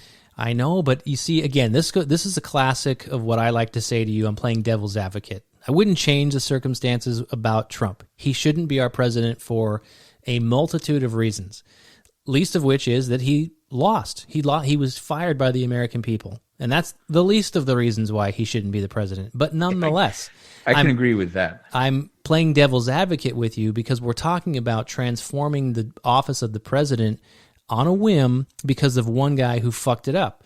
And so when you talk, he has the power of the pardon. And so I get it. You look at some of these pardons and you're like, he shouldn't be able to do that. But you can't change it just because of what Trump did, because that's going to have consequences of every future president we have. Let me ask a question, because this kind of interests me a lot. Why do we think we need the president of the United States to have this pardon power? I don't think we should. Form. When I set up our new government, Democratica and Republica, and I may choose, I was talking to my wife about this the other day. She said, well, I don't want to move. And I said, that's fine. We can choose to live in Democratica. We just know what we're getting into. We know it's going to be a fuckery of economic disaster. But if we choose to live here because the sun shines 300 days a year, then fuck it. We'll deal with it. Oh, you're assuming Democratica is going to be California? Of course, it's going to be the left coast, we know. But if I choose to live here, so be it. And I know what I'm getting into. And then it'll be peace because I'll stop fighting. I'll know that the people won here, that their voice was heard, and this is the will of the people in this area. And if I choose to live here and they welcome me, I'm going to have to abide by their rules. I'm not going to convince them that they're wrong anymore.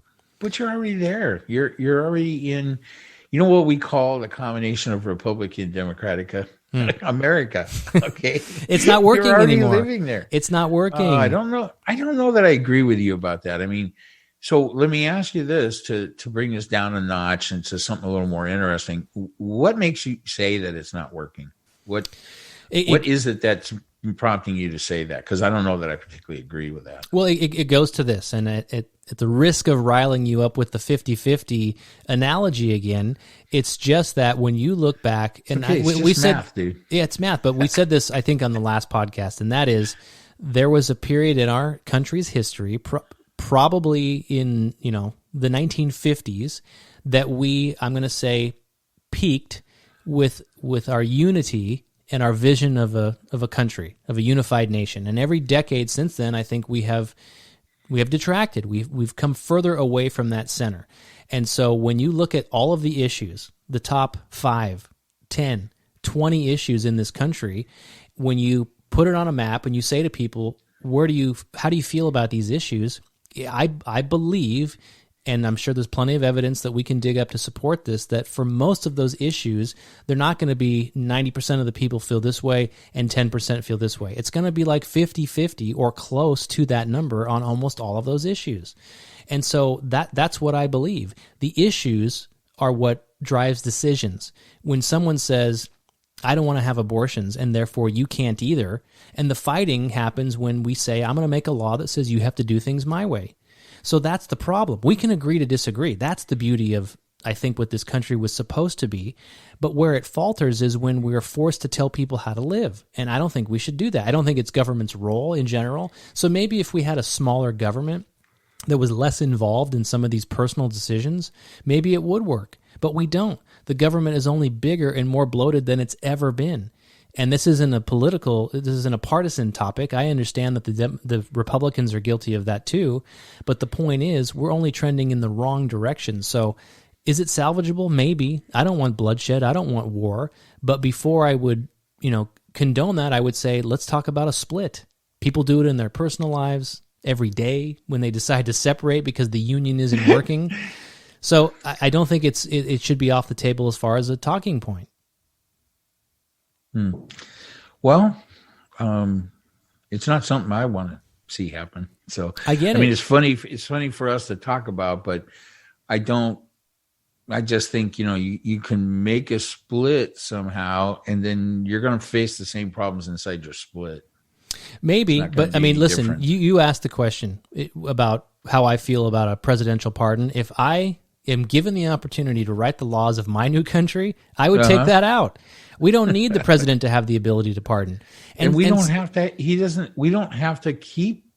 So here's my devil's advocate, my pushback on your split the country thing, because there are some things I guess you think are unchangeable or something, but there's nothing that says that we have to continue to bestow pardon power on the president of the United States. I understand that, but because you have people who are just so, they just are so, what's the word, dogmatic in their thinking, that they just think that, this is the way it was written, so it should never change. And when you attempt to change it, that all hell breaks loose. So if you were to say now, hey, because Trump, no doubt about it, it's hard to make a constitutional amendment. Yeah, and if Trump is making pardons that are dangerous, or that he shouldn't be making because we're questioning his mental capacity or whatever, and then you decide, you know what, we really don't need in 2021 the ability for the sitting president to make pardons. Let's take that away. All hell is going to break loose because people are going to think that's the Trump effect, and that's the only reason we're taking it away. And I don't even know that you'd get support for that, Mike, because even the Democrats, as everybody knows in this country, the shoe at some point will be on the other foot, like we talked about with all the Supreme Court nonsense. So why would a Democrat get behind that, knowing that there will come a time that that's going to fuck them too?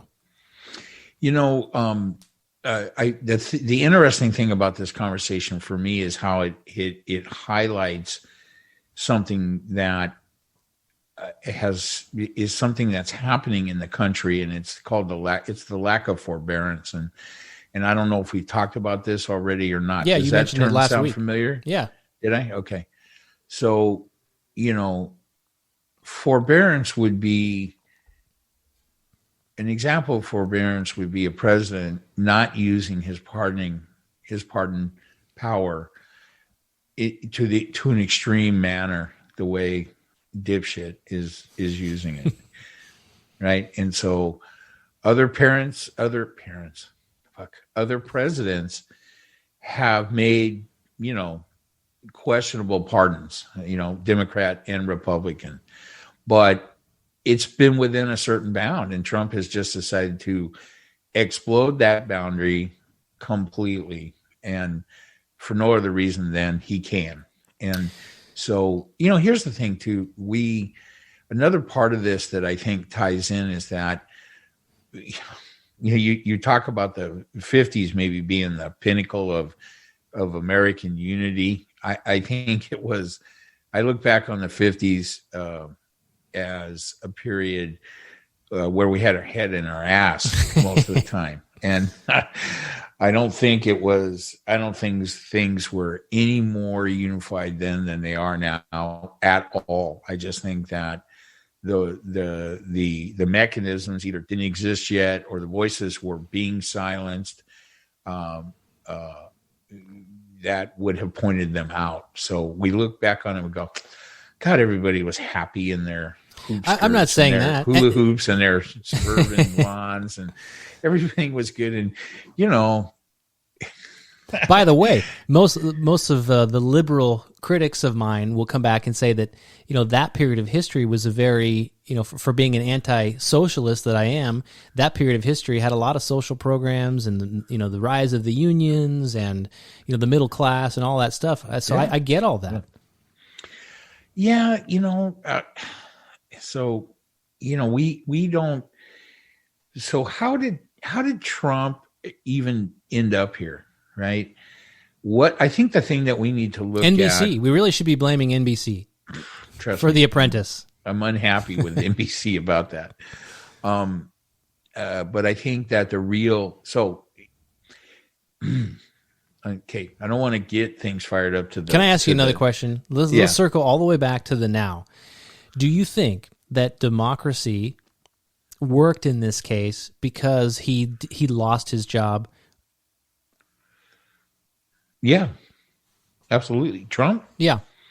Yeah, I think the best look, as much as I believe he should have been removed a year ago for cause, and you're always going to get a feisty reaction from me when anybody tries to tell me that, well, there was no evidence, they didn't prove it. I'm always going to push back on that because they did prove it. But listen, the reason why, and I don't want to rehash this, but the reason why I push back on you is because you brought in another layer, because you had teed up the responsibility of lawmakers and whether or not there should be a better process to remove them for not keeping their constitutional oath, and then you made this implication that in this case you had a body of the Senate who turned the blind eye and therefore they didn't uphold their oath. So that's what intrigued me, was that's another layer that we currently don't have.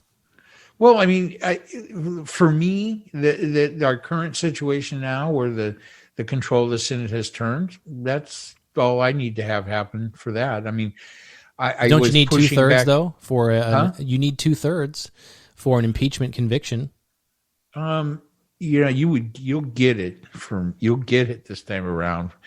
If they impeach Perhaps. Trump and if they impeach Trump in the new Senate, it goes to trial, I think you'll get it because, you know, it's just too obvious now what the right side of this issue is. But whether that happens or not is not really the only so again, I think that we need to think about what kind of consequences should be should be happening for everybody involved in this shit, right? And so, well, we know at the ground level, the people who actually stormed the Capitol, they will be arrested, they will be tried. There's several charges ranging from murder to breaking and entering and everything in between. So sedition. Yeah. And hey, there you go. In my government, we're going to get rid of that because that is suppression of speech, my friend. There you go. That was for you, Matt. Sedition. I think it's a lot farther into the. I don't know. Did I not say it earlier? I must have said it already. I had made an over under with. Yeah, a few things. I told Matt yesterday that a few words were coming back to the podcast: sedition, insurrection, treason. All those words were going to be in this edition of the podcast. So think about how crazy that is. We have a law that says that you can't criticize the government and say that, you know, we would want to take over because, you know, you're the crazy authority. You're not allowed to do that. But you can't call for bringing down the government. That is illegal. And how crazy is that? That to me, I'm not it's saying not crazy at all. It is crazy. I'm not saying you can call for anything else you want to do to make changes within do the my government. Comments the thing about you are forbidden from doing is calling for the violent overthrow of the government. Hey, listen, I didn't say violent, but do my comments of Democratica and Republica qualify as sedition to you? They really don't, because I think there's more involved in sedition than that. And listen, we're joking, but I'm being serious now. Come on. I don't think that you could be prosecuted for simply suggesting that maybe it was time to, you know, look at a different setup. That's different than standing in front of a podium and calling for 250,000 nitwits to storm the Capitol. I get it, and I agree. I'll say it again. I agree. But if this was, you know, Hitler invading Poland in 1939, you wouldn't have any problem saying we got to overthrow that fucker. Oh my God! Did you hear the thing where the Republican senator, congressperson, made a speech the other day where she goes, well, the one good thing about Hitler was, or the one thing that Hitler got right was that if you have the youth, you have the future. And so they're calling for her to be. I haven't heard the clip. I would maybe advise that she change what Hitler got right to what Hitler understood. Maybe would be a better word. But you can't be canceling people. I'm so fucking tired of people getting canceled. Hitler. I know you don't like that, but here's the thing I want to bring up before. I don't know. I have no idea where we're at on the time frame here. So I want to bring this up and I want to hear your opinion about it. We need a better way than we currently have to safeguard against nut jobs becoming president.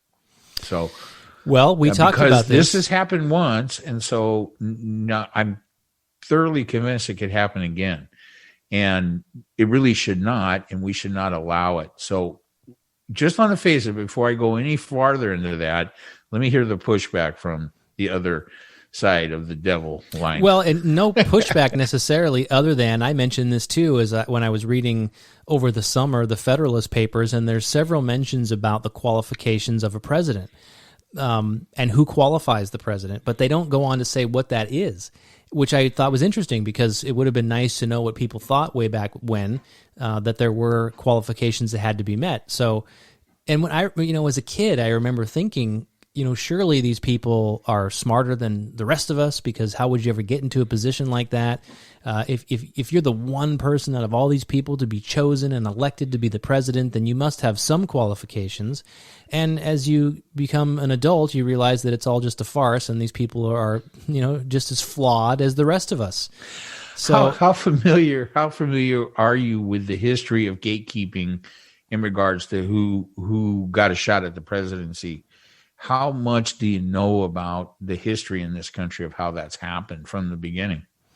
Well, I mean, there's a couple examples that I can think of, but I mean, are you saying there's a formal process by which to go through to enter? Well, no. It's been an evolving process. Some of it has been completely controlled by racism and Jim Crow and Democrats. I mean, there was a time, Travis, I don't know how familiar you are with this either, when the entire South was dominated by Democrats, right? And they were completely the party of racism, right? And so then you hear back how, Republican and Lincoln was that's the party that worked to end slavery. And so there's been some switch around and things, but to bring it in a little narrower, right? It used to be political bosses that decided who was going to run for offices, especially the president, right? There were no primaries. That's a new thing from, I'm going to say, the 50s or maybe even the 60s. See, I told you that's when shit went downhill. Well, that's why when you brought that up, that made me think of this, because I think it was the early 60s, or maybe even 60, like the first primaries, right? And then it was a matter of who, and then after the first primary started, once we started holding primaries to elect candidates, for the parties, then who do you think the candidates were in those primaries? How were they determined? They were picked in the back rooms. These are the smoke-filled back rooms of yore that we hear so much about that we think are a bad thing. But that's where the political candidates were picked, right? Hubert Humphrey wasn't put up as the presidential nominee as a result of a primary. They put him up. Okay. Right. And then after that, that sort of went downhill, and we started having, primaries where the candidates were elected. So here's the thing. Yeah. My point is the gatekeeping function has fallen to the political parties.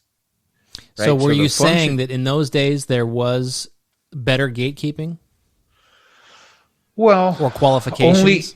Only in the sense that no fucking lunatics like Trump managed to make it to the presidency. Okay, there have been good presidents, there have been bad presidents, but no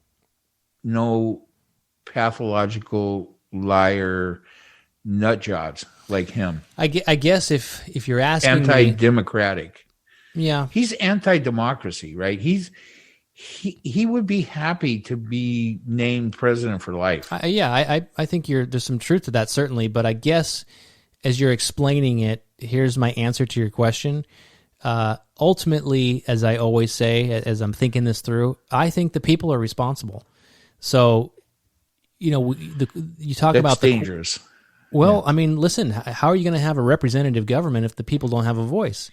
So I don't know how much the choosing the possible candidates for the executive position has to do with representative government. Well, what you're ultimately saying is you bring it up in reference of gatekeeping and qualifications. So if we had this process of dark, smoke-filled rooms of, backdoor politics, the good old days. That was just by way of a little history for those people that aren't so fucking far in the weeds on that they read a book about it. Well, I mean, but what you're saying is that ultimately that process transitioned to the parties themselves and who the candidates are that they put forward for us to all pick from. But at the end of the day, it's our job, it's our responsibility to vet those people, to research them, to ask questions, to talk to people about it.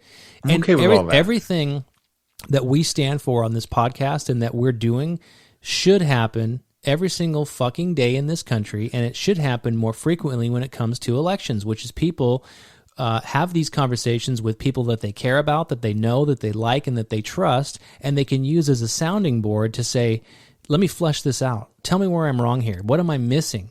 And they need to vet these people, and that's not what's happening. So, I mean, if you want to take away the voice of the people and qualify, I'm happy to do it in my own little island. Believe me, I don't know how you do it here. Well, let me. Can I extrapolate a little bit on my thought on this? Sure. Because I just kind of wanted to put the very most bare bones suggestion out there. I mean, we have one qualification, two actually, right, for the president. You have to be 35 and you have to be a citizen. or born here. I don't think you can be a citizen. You have to have be born here. You have to be a natural. Let me think here. Naturalized. Yeah, you have to be a naturalized citizen. Which means you have to have. We interpret that as being born here, not. I don't know. Yeah, I'm not even sure. I think so because I think you have to be born in the United States. I think so. Yeah, because Arnold you can't Schwarzenegger. be an immigrant. No. Yeah. All right. So let me give you a few more thoughts about this. I get all that rhetoric. Oops, such an incendiary word. I get all that stuff about and how you're trying to make me look like a Nazi or something because I want to take the people out of the choice. Here's what I'm saying. Here's my opinion. The job of gatekeeping who the candidates are for president has fallen to the political parties, and they have done a fucking terrible job of it. Okay. Hillary Clinton was a terrible candidate. And I will tell you that the Democrats that were responsible for allowing Hillary Clinton to ascend to the Democratic nominee for president in 2015 are in great part responsible for the ascension of this fucking moron, Donald Trump. So yeah, failure on both sides.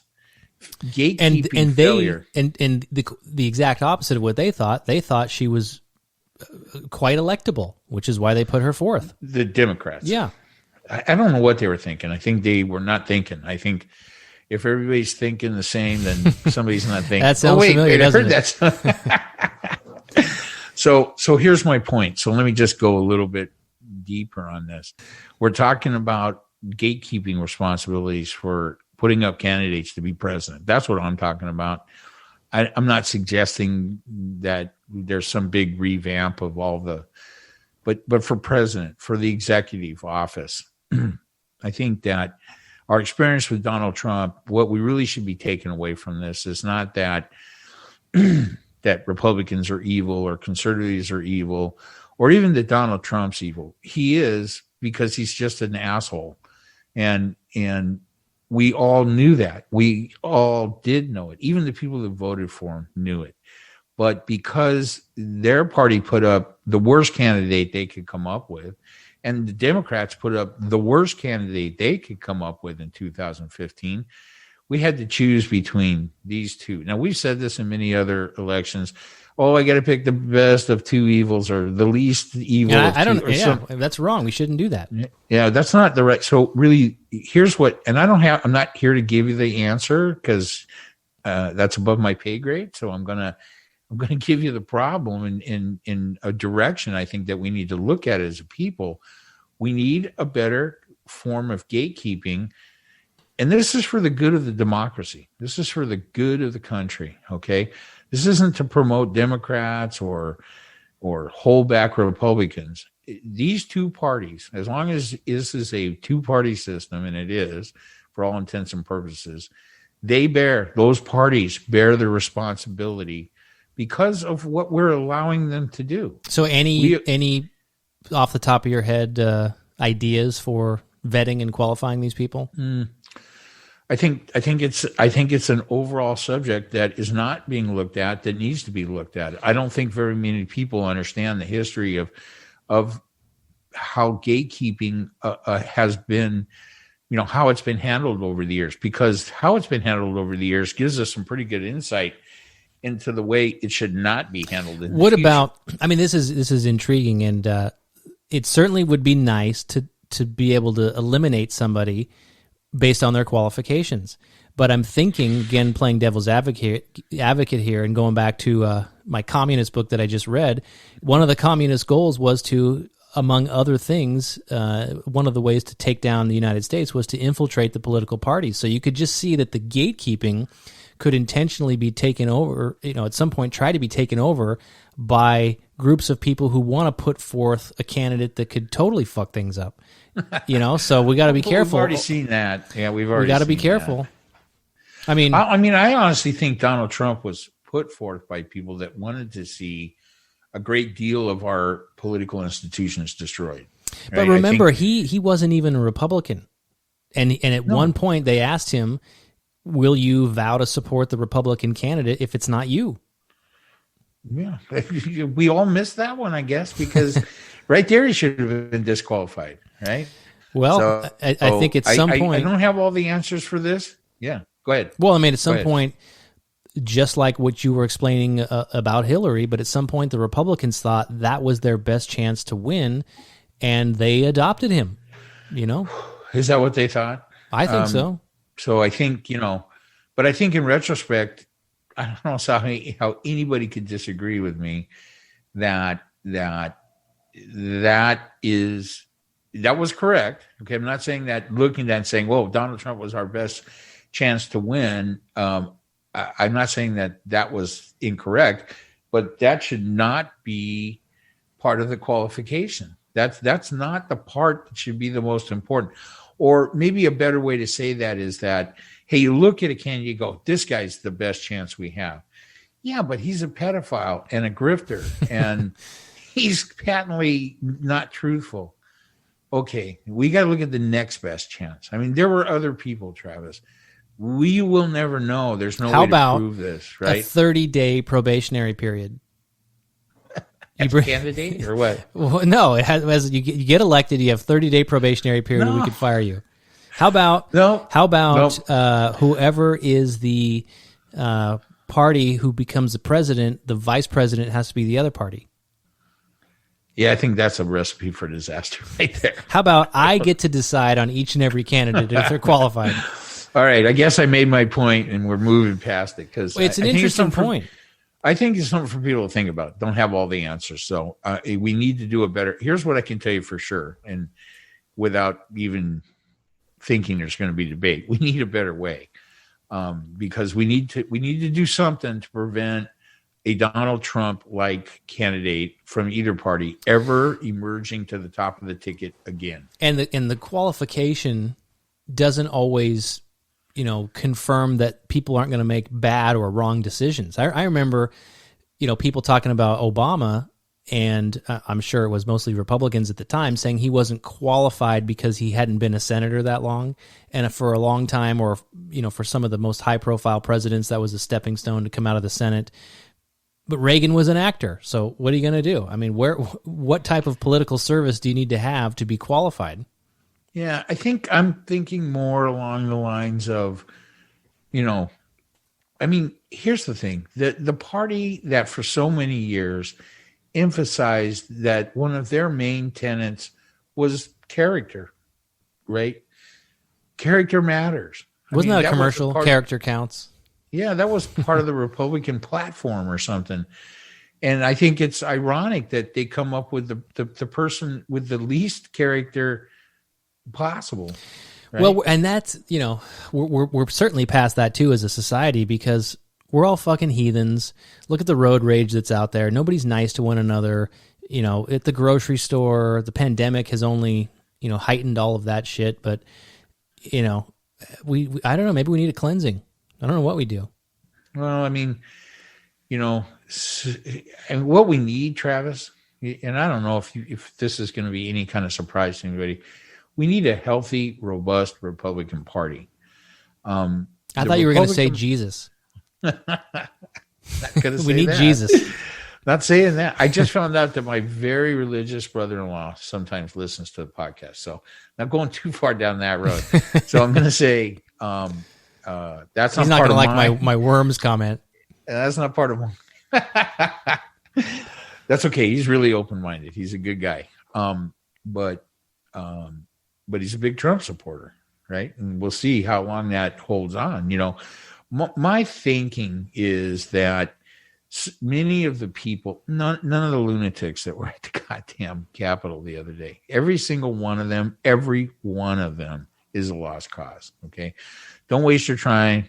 Nobody waste your time trying to convince those people, any of those people, about anything. They're lunatics. They live in magical thinking. They're not connected to reality, and they're treasonous, and they're subversive, and they're seditionists. Oh, Jesus. Okay.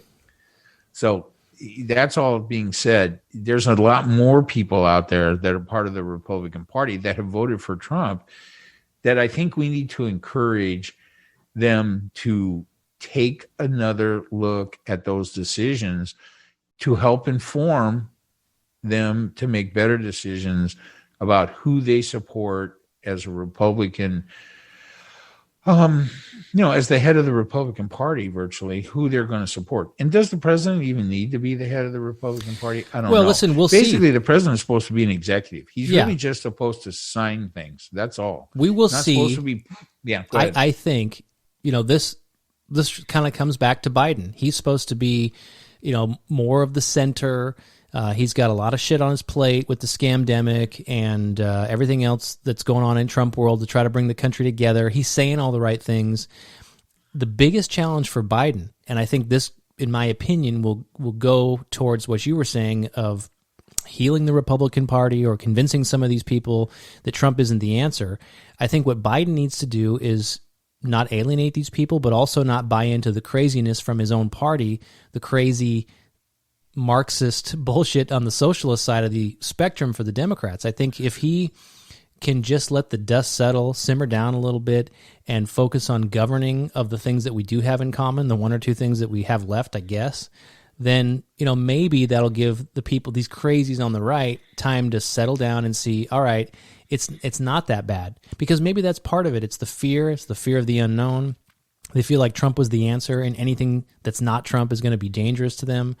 Maybe when they see that their way of life isn't really in jeopardy, yes, there's things we disagree on, but maybe it's not as bad as Trump was saying. Maybe that's our shot to settle things down. We'll see. Well, maybe I think that, and you and I were pretty close in agreement before the results of Tuesday's election. We've almost forgotten about that. I mean, control of the Senate has been achieved by the Democrats. So I don't think that I was particularly optimistic that was going to happen. Yeah. I think this is something else you can thank your stupid president for, is he fucked that up for you guys. I think he did.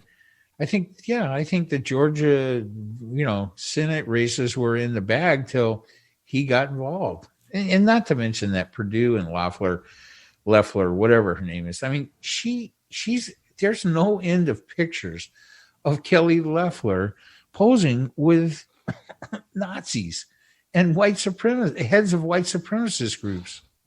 Yeah, well, what Hitler did Georgia, right. Georgia, for fuck's sake. What Hitler did right here, you see. Oh my God, and that wasn't her that said that. But, yeah, no, I know. But I mean, this comes out after the fact. I guess she was the one that was appointed to take over Jeff Sessions' spot. So she's the worst ever, and Perdue is just a waste of human, material, right? It's too bad they didn't put that to use to make a different human instead of him, because he's such a piece of shit. But they were going to win. They were going to win, and the Senate was going to stay in Republican control, and McConnell was going to keep on with his mission of appointing 1 million judges before he dies. That's the only thing he cares about. He doesn't care about anything else. And he doesn't give a shit about race or anything else, because he's from Tennessee, right? What are you trying to say? Where he's from? All people from Tennessee are racists? Just him.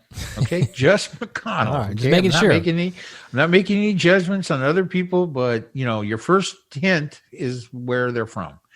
And so, so whatever, McConnell and Biden have worked together many times in the past. So I would have been okay if it had stayed, the divided government. That would have kind of kept a lid on things, but it would have made it very hard for this administration to make even modest moves towards some of the things that need to be fixed. And there are many of those. And now that they've taken control of the Senate by such a thin margin, all of the things that you're worried about, Travis, are out of reach for them. I hope so. Right? And I think, and I'll repeat what I said a minute ago, I really do think that the Democrats can be involved in the solution here, because they control how far left they go and the craziness that they try to get through. So I really think that what? Can they do a better job than the Republicans Well, who let it go like you put a train on a track and a full load of coal and you send it off to the right and you just let it crash into the wall? I don't know, but if they don't at least try, and again, Biden's saying all the right things, but if they don't actually try to do that, then they will make things worse. So this is a great opportunity. I think you look, Biden and maybe McConnell isn't Satan's right-hand man. I'll be happy to change my opinion on that if I see anything from him that would move toward changing that opinion. I mean, some cooperation on some things for the country would be good, right? Infrastructure. Let's do something to deal with this pandemic. Let's do something to deal with the racism and stuff that's tearing the country apart. Here's a good place to start. Let's acknowledge where government can solve problems and where they can't. So let's get out of the way when you should get out of the way. Let's have smaller government. Let's get the fuck out of these business owners' lives and let them reopen and let people make their own decisions. If I want to go shop there, it's fucking enough already. I mean, that problem is not one of my bigger concerns, right? That's an example of how government... The scamdemic is not something I'm overly worried about. I mean, I think, the vaccines are coming. If we can get out of our own way and get them administered, that's questionable. It doesn't look like COVID's going to take out Biden because he got his second shot today. I saw that. So they say the second one's the worst one if he's going to have any symptoms, so we'll see. And then it's President Harris. Oops, wait. Oh, I said it out loud. All right, listen, have we had enough for today? Yeah. Huh? Have we had enough for today? I guess. I'm just now calming down. I see that. We need to do another hour so we can calm you down here. No, I'm good. Look, this went a lot better than it could have. I have been very upset about this, and I will continue to be upset for the correct amount of time, because these situations, what happened last Wednesday, what has happened at the end of the Trump administration, are just serious stuff, right? I hope we all are aware of how close we came to a true crisis situation, not a manufactured bunch of shit by Trump to keep his name in the paper, but an actual crisis that, and hey, look, it's not over yet. We got time. And while things are so screwed up, who knows what's going to happen? And it doesn't look like we're going to get him out. So what does he have in store for us? What's going to happen? So how about this? Let's try this as an effect. All right. A cliffhanger. Yes. For the podcast, right? Well, when's our next podcast? It's going to be this. It's going to be. We're going to just fucking roll live if we don't stop. Right. Well, I'm thinking we're going to bleed into the next one. Is it going to be? Well, we can do one whenever we want. Well, okay, but I think typically it's going to be next Monday, so that's going to be Tuesday when they come out. Yeah, Tuesday when it comes out, but we'll talk on Monday. We can. So by then we'll see if there's Insurrection 2 on the 17th. That's what's being planned on. We might have to do a special Inauguration Day podcast. That's the 20th, yeah. Right? We'll talk about it, my friend. All right. You got to go? I think that's all for today. I got to pee. Play the music. All right. Bye.